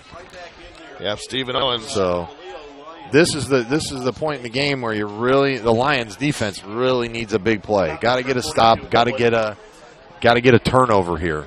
Yeah, Owens only averaged 3.5 yards in his first 14 carries, gaining 49 yards in the first half. But this half, he has just done some damage so far in the third quarter for the Bulldogs, as he's back there in shotgun. There's pressure. Almost there to Gardner. Gardner was the intended receiver, and it was incomplete. And I can't tell if Ty Castellon got a hand on it or if Gardner just wasn't quite in his hands, but it was incomplete. So that's going to bring up 3rd and 10. So big play for the Lions defense. Yeah. Get a stop right here and a potential score, and now we have a ball game. But that doesn't happen unless you get the stop right here. So we'll see what happens as Jordan's going to come back out in shotgun with single back with Owens on his side. Got And a Davion big Harris play. down to the bottom. Yeah, they do a trips bunch, kind of a Pittsburgh Steelers format. It's a reverse pitch, to reverse, Gardner. and He's Gardner's got lots a of lot of room. room. And he's inside the 40, needs 10, and he gets 11. A nice design play that time.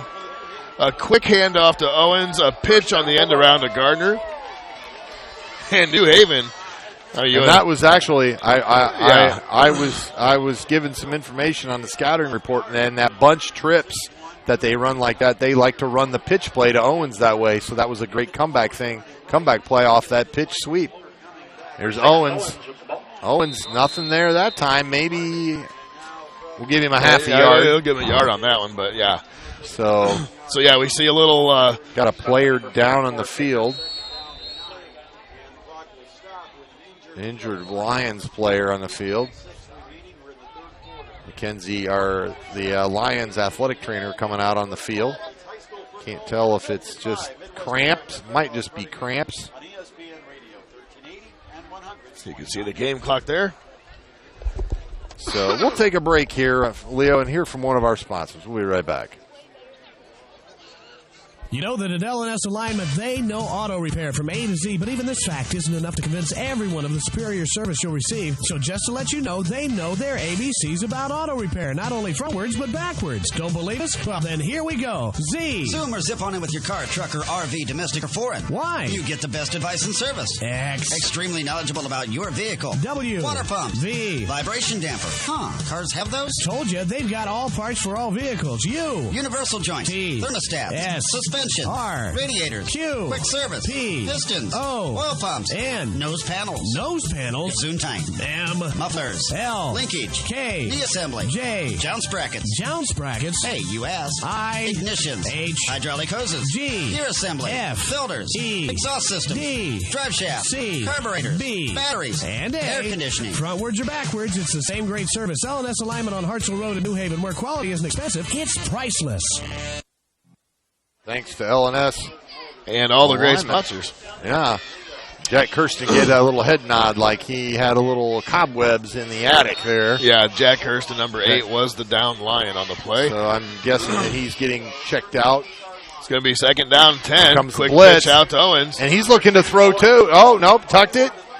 I think he wanted to throw it deep. It was number 4, Kentrell Thomas, going deep. Yeah. It was good coverage there by Cameron Livingston. Yeah, Livingston did a great job of doing that. Otherwise, they were about to give him a dose of the own Leo medicine that was able to score on the drive previous there for the Lions. So it's 3rd and 5. 3rd and 5 at the 35. So the Lions looking to get another big stop here so they can take possession. We got 2:45 left to go in the first half. Hey, I did get a score at halftime. Northridge is down 3 scores. I wasn't sure the exact score at halftime to Culver. Wow. Northridge ran the table in the NLC Conference, which is a very, very good 4A conference. Yeah, Angola's in that one. No. Northwood. Northwood's a very good team. Northridge may have been ranked number 1 in the state. We got a timeout. Let's hear from one of my favorite sponsors here. What will you find at Marco's Pizza in Leo? Dough made fresh every day, along with sauces and blended cheeses that are the foundation for robust meats and the freshest vegetables for authentic Italian pizza you can taste. Marco's Pizza, locally owned and operated for 12 years. They offer dine-in, delivery, or carry-out. But not only for pizza, they have subs, wings, salads, and more. Call 627-2227 or order online at marcos.com. That's 627-2227. Marco's Pizza in Leo. Authentic Italian pizza you can taste. And cheesy bread. Hashtag cheesy bread. Hashtag cheesy bread. So, Paul Newberg here along with Steve Roberts. Hello. We got 3rd and 5. We could become a better ball game here. Stephen Owens a pitch to the left side trying to get outside. Oh, he slips and falls. And he might not have gone so far anyhow as Hale was there. I'm sorry. Yeah, he might have gotten another couple yards, but I don't think he Wall. was going to get the first down. But that Right. does make it 4th and 4.5, we'll call it, for the first down. It's a big play I'm going to guess they're going to go for it here at this point in the territory at 34-yard line. Looking for. They want to prolong this drive and take it into the fourth quarter. Leo's going to do everything they can to stop it. Rolling to his right, looking for the receivers. He dumps it. It's caught, but it's not a first down. It's short of the first down, and Leo's going to take over. He's a half a yard short. He needed 4.5, and he got 4. Then the defense stops. Well done on the coverage.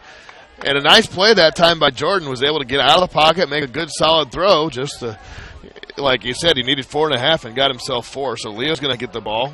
$1:44 left in the third. And position on the 30-yard line. Not that bad a field position at all as Restivo comes out with Wortman in the backfield right to his right. Motion again. Bonner. Here's a jet sweep. He reverses field. Trying to get outside, and he's got an outside way. He's trying to get out there, and it looks like he gets about 12. Oh, they mark him out of bounds, 2 yards short of the first down. So he picks up 8. Did a nice job of the guy just to be able to push him in the back. He wasn't able to pull a tightrope like the other, like the gentleman from New Haven did. That was Kentrell Thomas who did that. But nonetheless, it took what was almost a guaranteed loss of 1 or 2 and turned it into a positive gain of 8. That was that was the Trenton Bonner speed. That we finally saw him kick in the jets and go. Right. Because he got around that edge after having nothing coming to the right and turned it around to the left. So, continuing with the motion. Bonner again. The counter to Wortman. He gets about 4 and gets a first down. Yeah, just a little play action there that time, Paul. He was able to go off the left side, probably between the guard and the tackle there, and you give him a little bit of room there, and he's going to easily bang out 3 to 4 yards every time. Anybody that's watching, what that motion does is that brings a linebacker kind of shifting towards with the motion. So then you bring the running back the other way towards where the linebacker was. Right. We talked earlier about having to respect the speedy receivers of New Haven. Well, when Trenton Bonner comes in motion, you have to respect that as well. As Wortman hit in the backfield, almost gets to the line of scrimmage.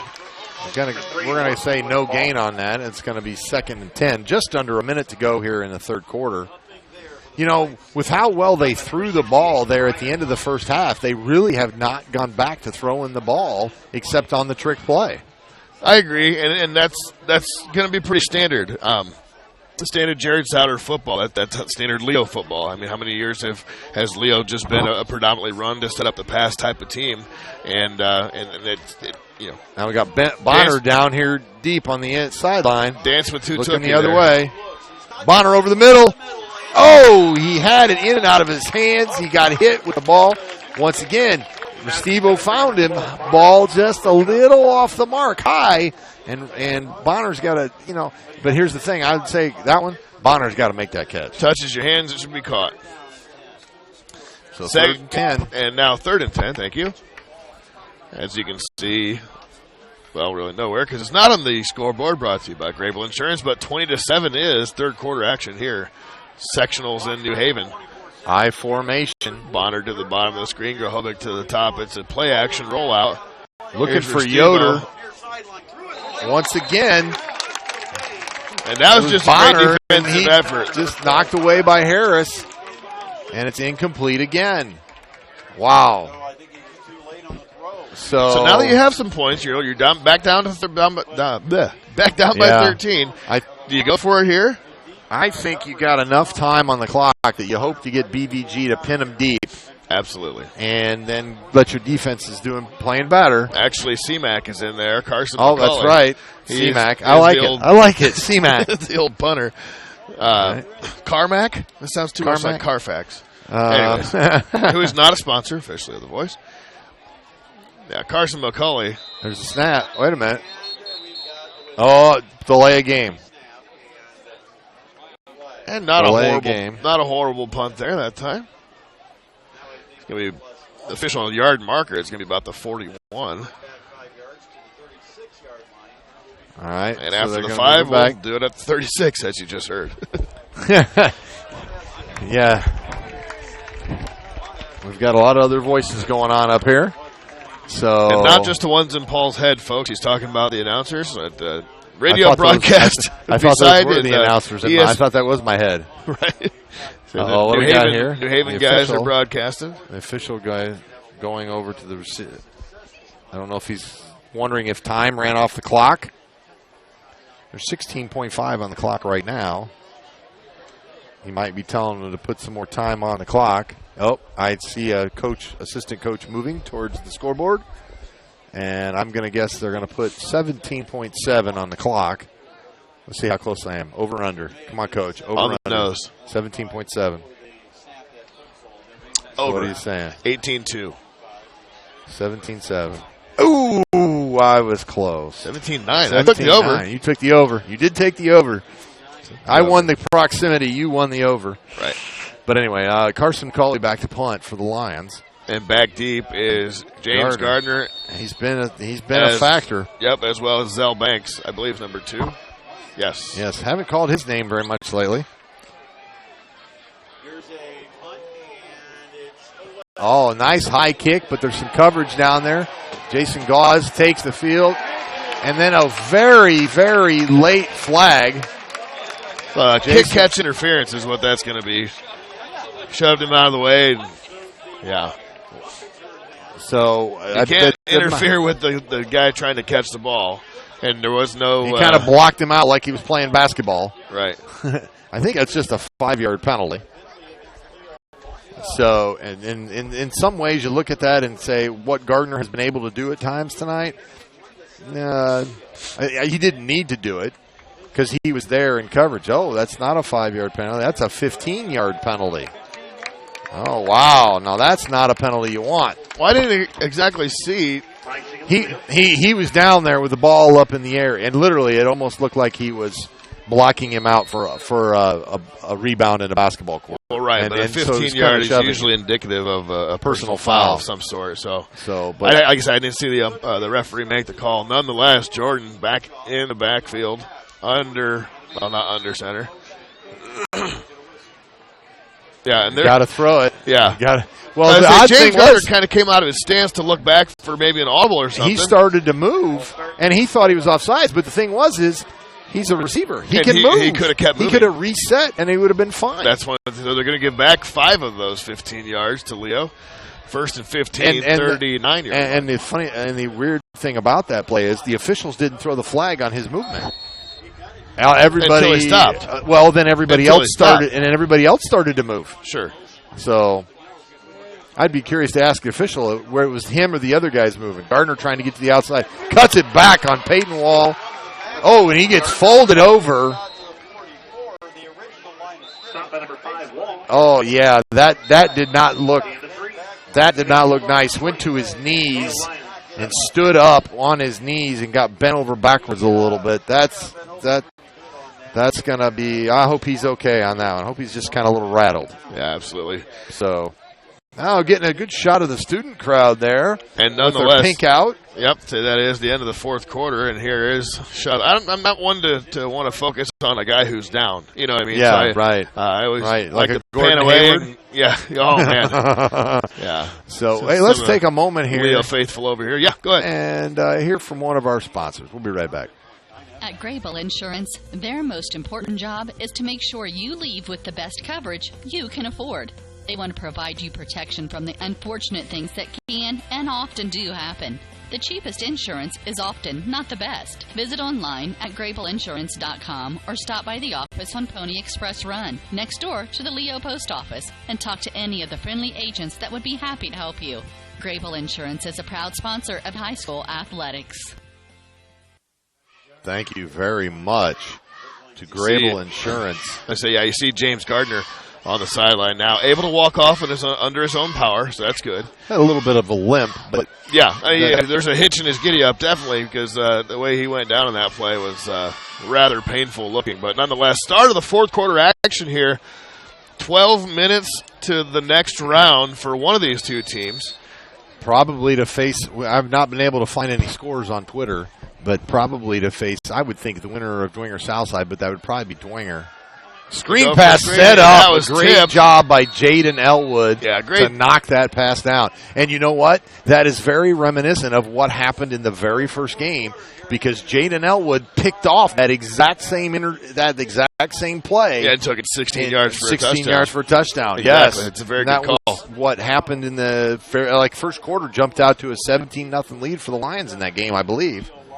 So it is 3rd and 11 now for New Haven. So this could be a big play. This is a huge play. Yeah, there's a lot of. This is a much needed first down, and we'll see how they defend it. Leo's playing soft on the receivers.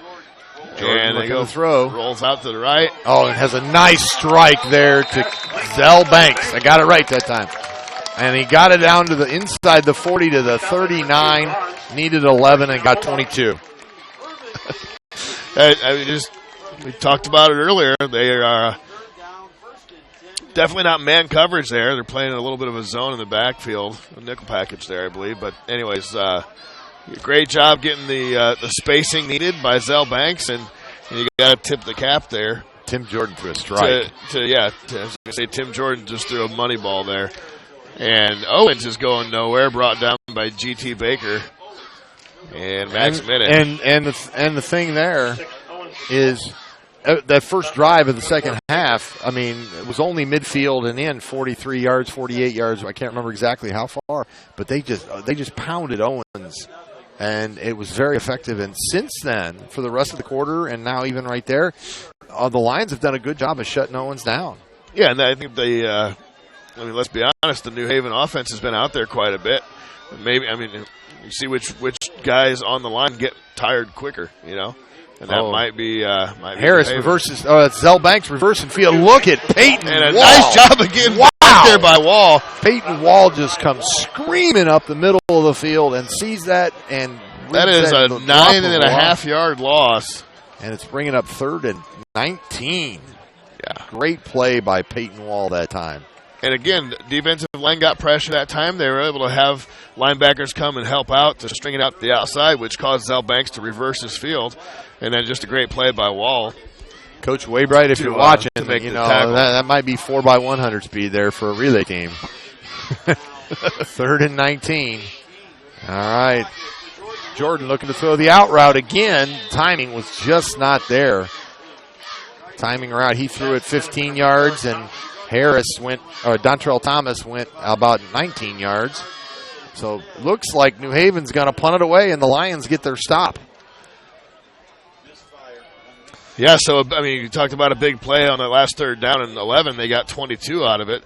A couple of snafus, and here we are at 4th and 18.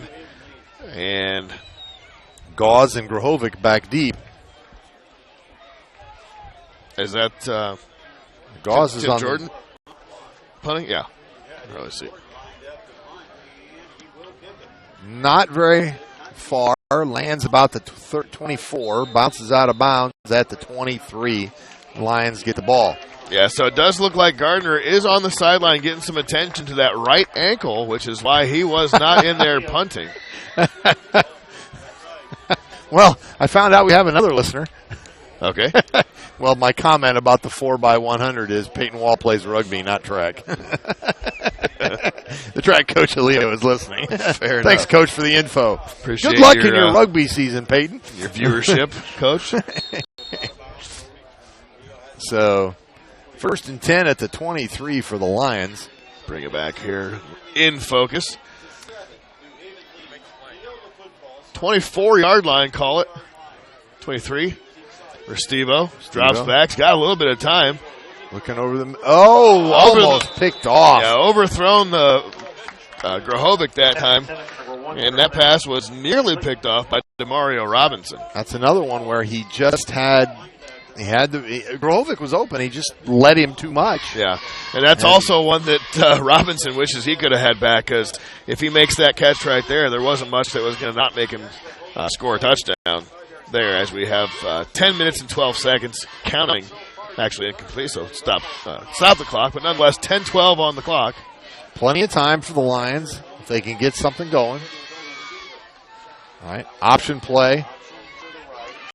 And nothing there for Restivo. Restivo needed to pitch the ball. He made a bad read there, and he lost 2 yards on the play. Now, I say he made a bad read, but there may not have been anything there on the pitch either. So, and that looks like an injured arm there. That's Big 32. We called his number earlier, Antoine Washington. And he's the one who made this tackle on Restivo. Yeah, he might have caught a helmet or a face mask to the possibly forearm, elbow area. That's what he's holding on the sideline there. Antoine Washington, 6'4", 260 as a defensive lineman, a defensive end. That's a big kid. Yeah, absolutely. 3rd down 12, big play for the Lions. Play of the game so far for Leo. Restivo to pick up the blitz. Good job by the offensive line. Across the middle.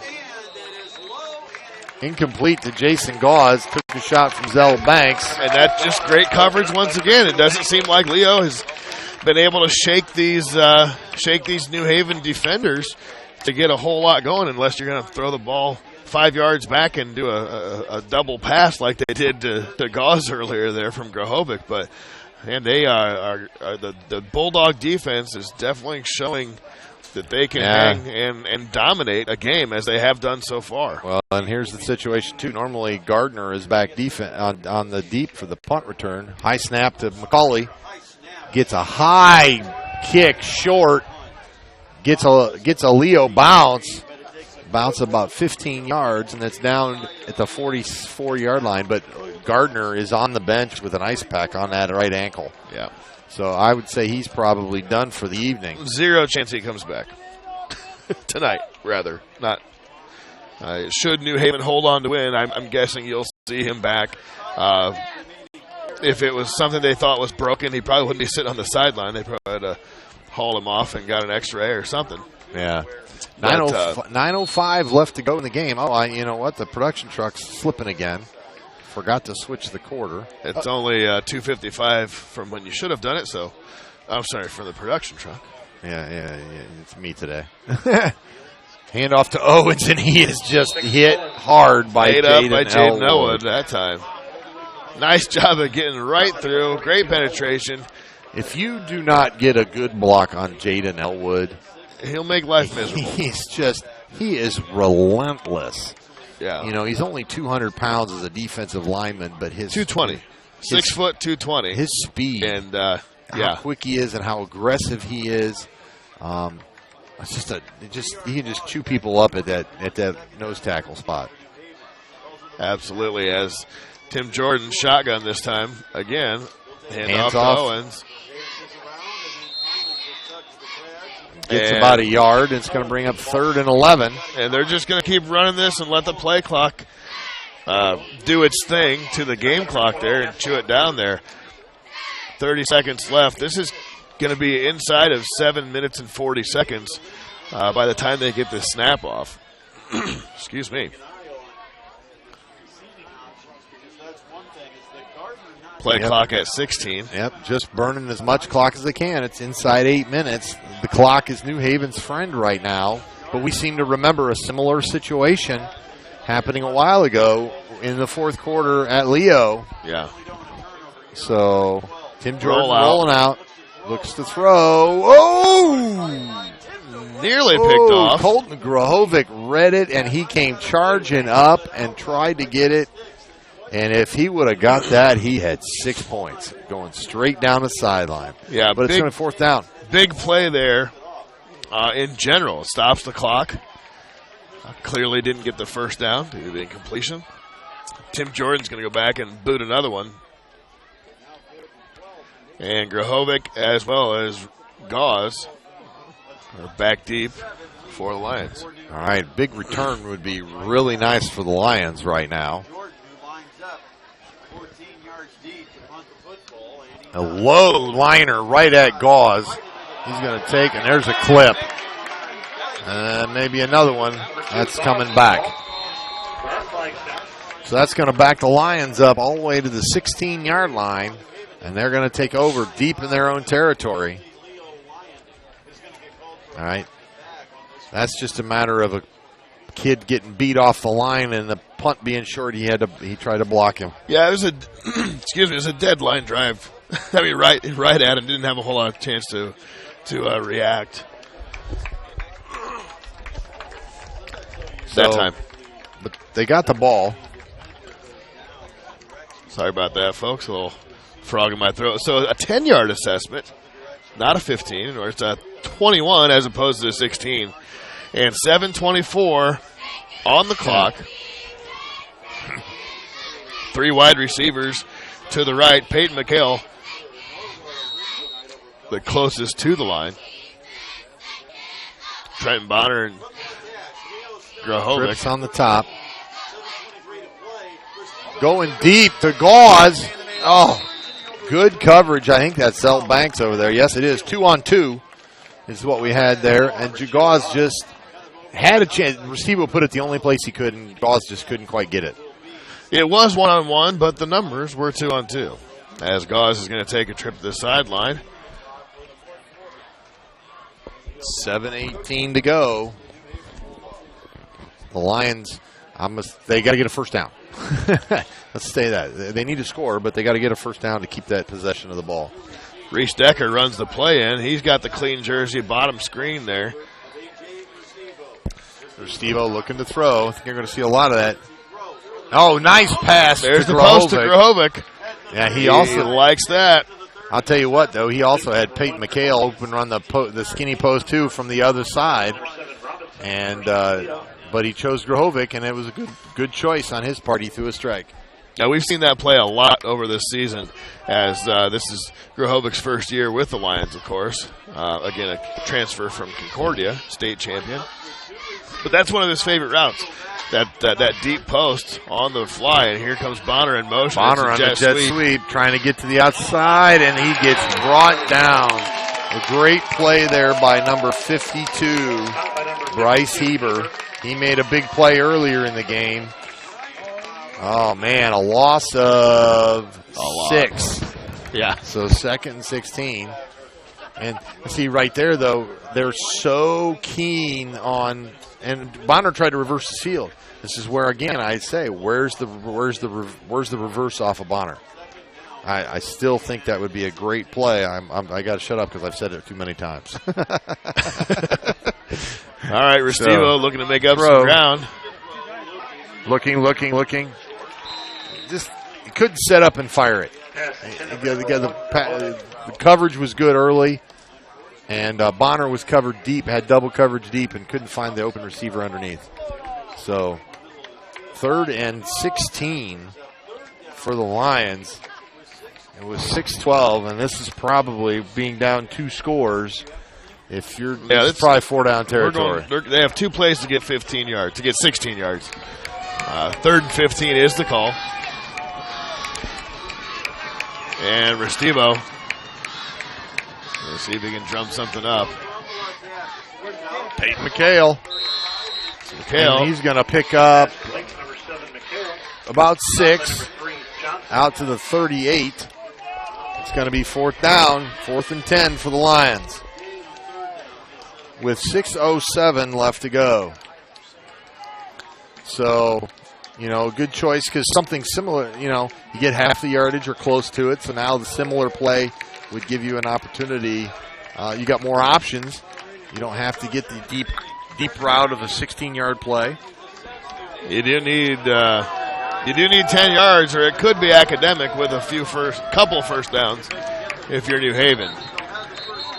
And Leo's going to have to call a timeout as they didn't get the offense set. Good job by A.J. Restivo recognizing that his receivers were not in the right position. Yeah, and he was frustrated that he had to call the timeout there. I guess he kind of felt things should have already been in place. But it's a big play. You got to take the timeout if you need it. Right, and the University of St. Francis, known for quality academic options and dedicated professors. When you go there, you'll discover the perfect program to fit your interest and goals. See for yourself what USF has to offer. Visit online at sf.edu. That's S like Saint, F like Francis, .edu. I don't know if you heard it in the background. I happened to catch it while they made a PA announcement. Bishop Dwenger 24, Southside 7. That's the winner of this game plays the winner of that game. The old 7-11 score, 24-7. 24-7. The all day, every day. All day, every day. So, yeah, 24-7 there, 20-7 here. And big play. This huge play. This could be the season finale play for the Lions. They need 10 yards. Yep, we'll see what happens here. Restivo. Got to give Restivo some time here. Motion. Fake the motion. Over the middle to Colton Grahovic. Oh, just out of the reach of his fingertips. And the Lions turn the ball over on downs, and now they're in a world of trouble. 6:02. New Haven has the ball deep in Lion territory. 45-yard line, yeah. And they need something strange to happen now. That was the play that you wanted. I mean, it wasn't one of those ones where you need 10, he throws 8 yards and hope the guy gets 2 yards. He had well over 10 yards on the post play, and I mentioned pre-snap that you got to give Restivo time. They definitely did give him time that play, and it's hard to tell from our vantage point whether the throw was on or off, but nonetheless they were unable to keep it, or unable to. Owens up the middle has nothing. Yep. And he loses a half yard, and Coach Souter uses his second timeout. 5:52. You know what? I actually can mark these off here. That's the second timeout they've used. They're going to use them now while they're on defense. Absolutely. And for honest, reliable auto repair and superior service, visit L&S Alignment. They service all parts for all vehicles. Located on Hartsel Road right here in New Haven, where quality isn't expensive, it's priceless. So Coach Souter wants to talk about it. 2nd and 11 is going to be the down and distance when they start to play back here in the final quarter of the regulation period. The final quarter of regulation, should say. 20-7, as you can see by the Grable Insurance scoreboard. Again, thank you for joining us. My name is Steve Roberts alongside Paul Newberg. Maybe not really alongside technically, but nonetheless, the VoiceSports.com and AllenCountyVoice.com. We definitely do thank you for joining this presentation of IHSAA Class 4A Sectional Football sectional play, brought to you by Grable Insurance. A quick pitch. Oh, nice hit in the backfield there by number 11, Troy Keller. And Keller, he didn't wrap.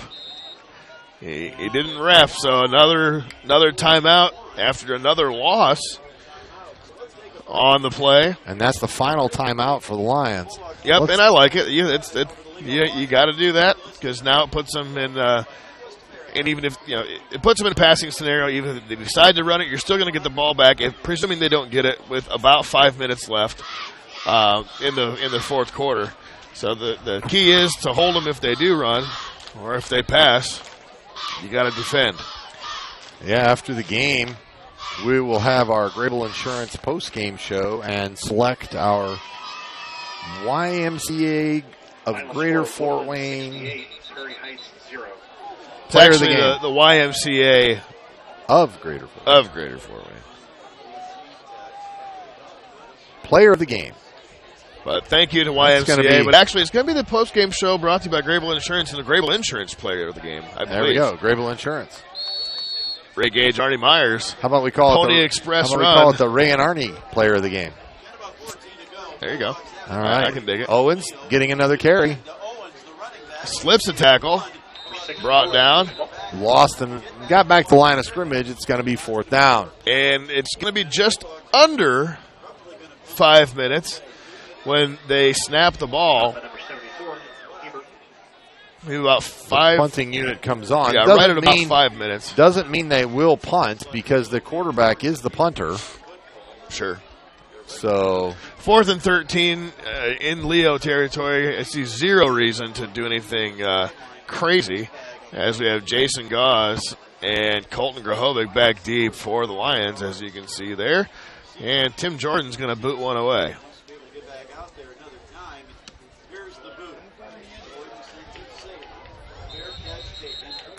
Fair catch at the 11. So Jason Gauze and the Lion offense will take over an 11 with 4:53 to go. They still got So you're saying there's a chance. So you're saying there's a chance. One of those famous movie quotes. But the Lions are. The possibilities are slipping away, but they're still there. Indeed.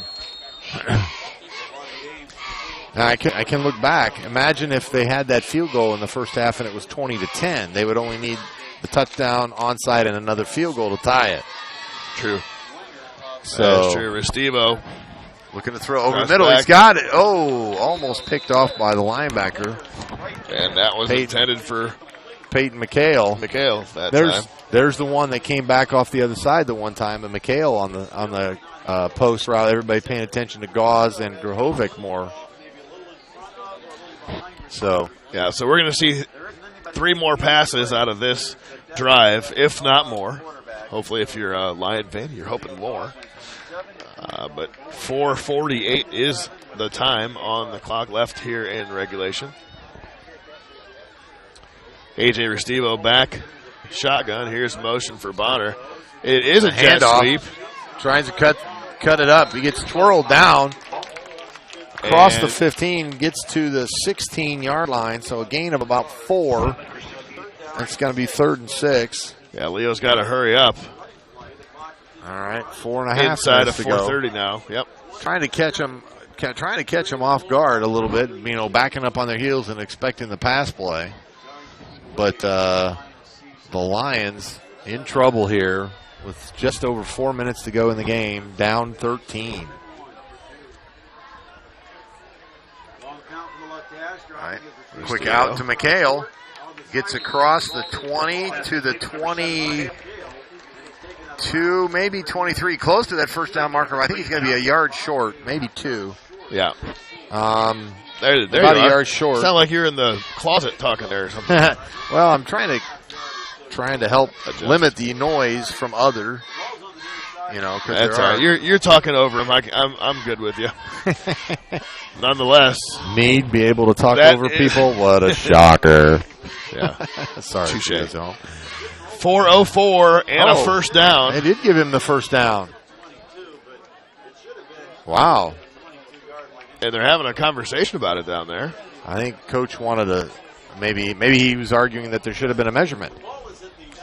But the ball's at the 22, and they already moved the chains. It's first down. So 4:04 left. First and 10. Leo just needs 78 more yards for a touchdown. So you're saying there's a chance? Absolutely. So either way, you need points. You're down by 2 scores. You need 2 scores. Yep. Looks over the middle. Gauze. No, Trenton Bonner across midfield. And a big play there. Big play. Hits him on that post right in stride. A great ball by A.J. Restivo out to the 47-yard line. 30-yard gain. Lions. Yeah. Great ball, and the Lions are moving. Just under 4 minutes to go now. Bonner kind of hobbling a little bit out there. Restivo giving directions. They have no timeouts. There's the snap. Quick out by McHale. Yes, it is. 3:46, still moving. Now it should be stopped, yes? Well, I mean, Leo's still moving. Oh, still moving. It was out.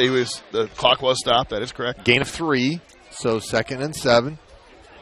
That's not a bad play to throw in there every once in a while just to get that clock to stop when it's moving. All right, New Haven's going to give you a 3-yard out the whole game. Right.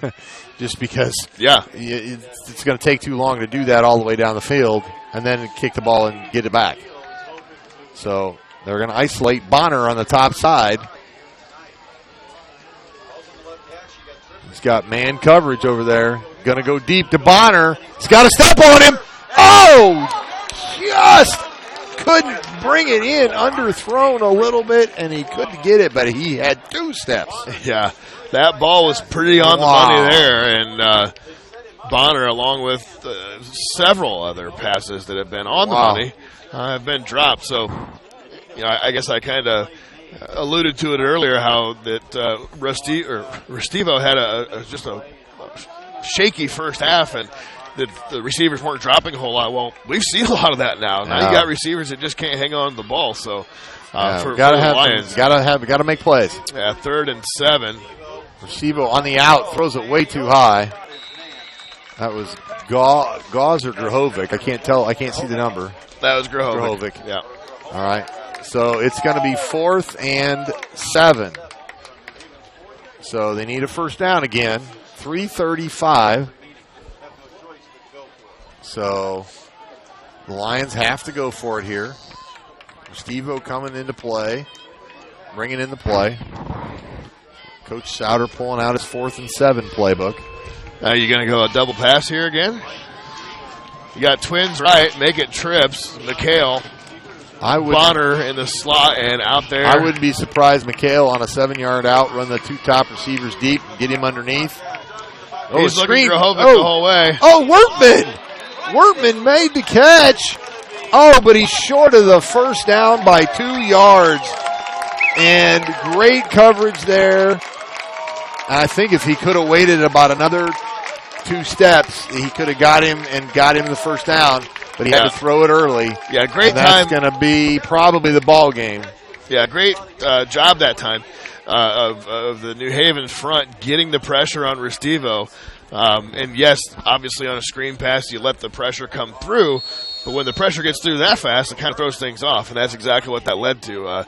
Wortman was hit almost instantly when he caught the ball. And definitely stopped short of the line to gain. And New Haven is pretty much going to make this one academic. The 13-point lead, 3:29 left in regulation. And Owens is getting the ball. Right. All right. Up the middle, there's nothing there. And the Lions are just going to tee off on Owens. Yeah, and they have no timeouts. So in theory, the time is there that they would get the ball back. Right, they could get the ball back. If New Haven gets a first down, it's definitely over. Right now you have 3:06 on the clock, 20 seconds on the play clock. So this is going to wind down well inside of 3 minutes, down to probably about 2:40 by the time they get it off. Should be off about 2:44. 2:44 towards 45, right. I formation.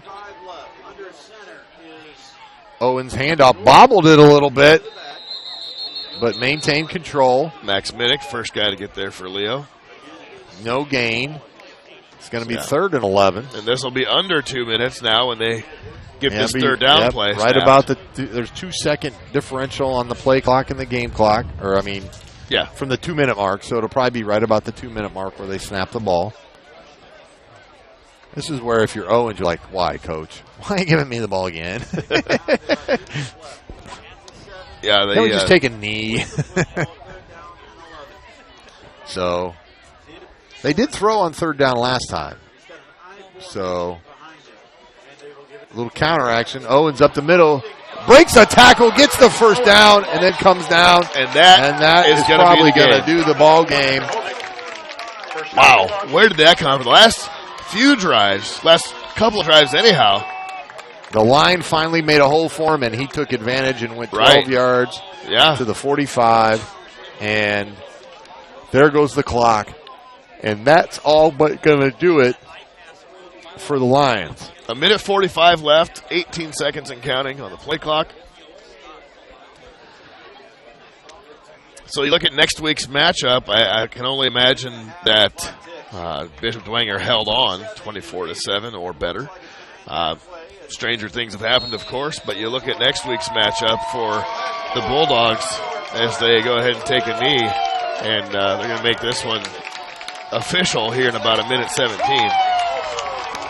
But both teams a good advance, and now New Haven moves to 9-1, and with the win, Dwenger is going to be 7-3, and the Class 4A football will have a pretty hot sectional matchup with a couple of teams that are ranked as high in the state as they are. Yeah, Dwenger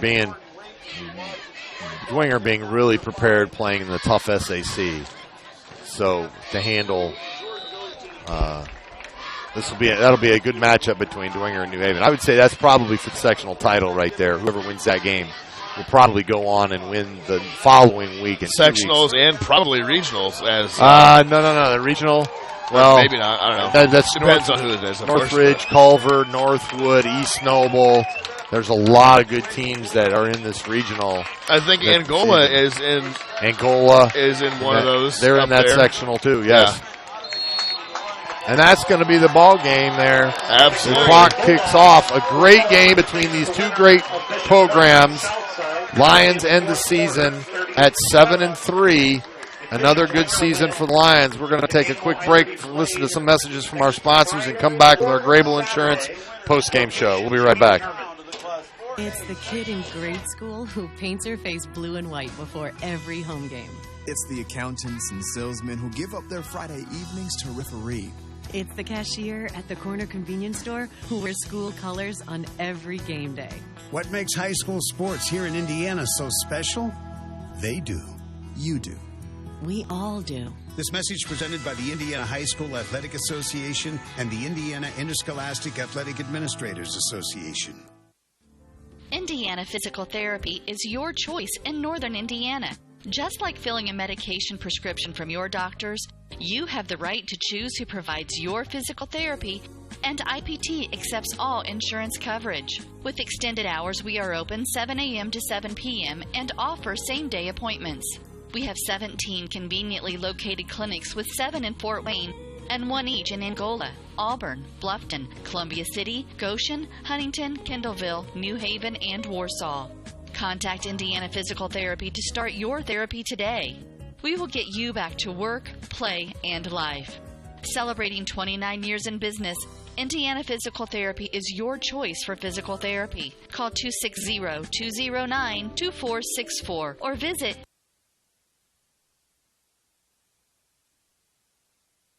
At Grable Insurance, their most important job is to make sure you leave with the best coverage you can afford.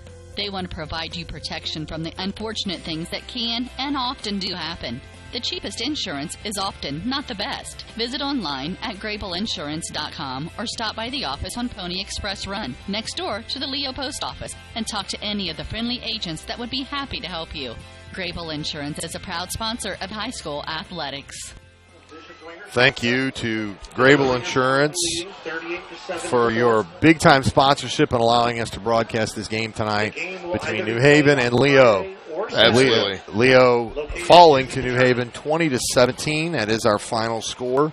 The Lions season does come to an end. That also, Steve, brings our broadcasting season to an end. For football, yes. For football. We will be bringing you high school basketball home games from Leo, boys and girls basketball. The girls actually start their season. They have their scrimmage October 30th, so it's coming up real soon, in about 2 weeks. But a big time. A great season for Coach Souter and the Lions. 2 heartbreaking losses during the regular season. A tough fought battle tonight.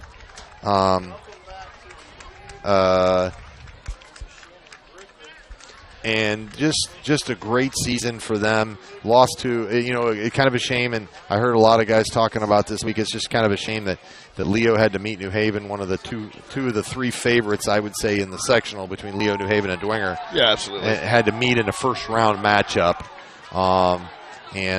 But it did, and Leo didn't quite have the offense going tonight. And New Haven played great defense and had a great effort out of all their players. And, Coach, our player of the game tonight, sponsored by Grable Insurance. Well, I'm looking back, thinking about some things that really led to this New Haven victory. Not only a pretty stout defense and a really just a struggle for the offense of the passing game, rather, Restivo and the receivers. We mentioned first half and Restivo, and second half and the receivers had the issues there. But think about some of the things that really led to that, and you got to look at Stephen Owens. He had 49 yards at the half.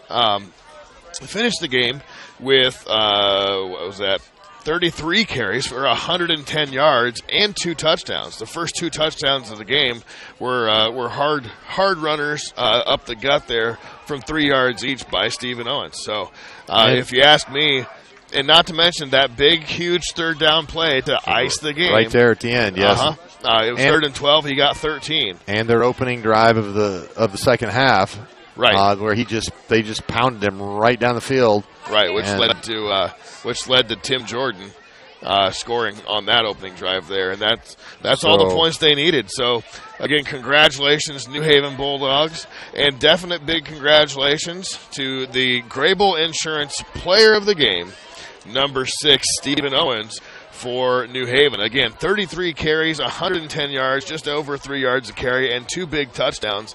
And not to mention, like I said, a lot of crucial plays and some chunky yardage down the road. And just when Leo thought they had him figured out, which they did. They had a few stalls of Mr. Owens himself, but he came through and got the big touchdown to ice it. Great job by Stephen Owens being the workhorse for the New Haven Bulldogs. Coach, thank you for a great football season. Thank you. We're going to have some great basketball. We enjoy bringing you Leo Lions football, and thank you for listening to the Voice Sports Network. We hope you will join us during basketball season. Have a great evening and a great weekend, everybody. So long. We hope you enjoyed this high school sports broadcast on the Voice Sports Network. Be sure to subscribe to our YouTube channel. The preceding production is property of Voice Enterprises, and all rights are reserved worldwide. Thank you for listening to this production of Voice Enterprises, taking media in a new direction.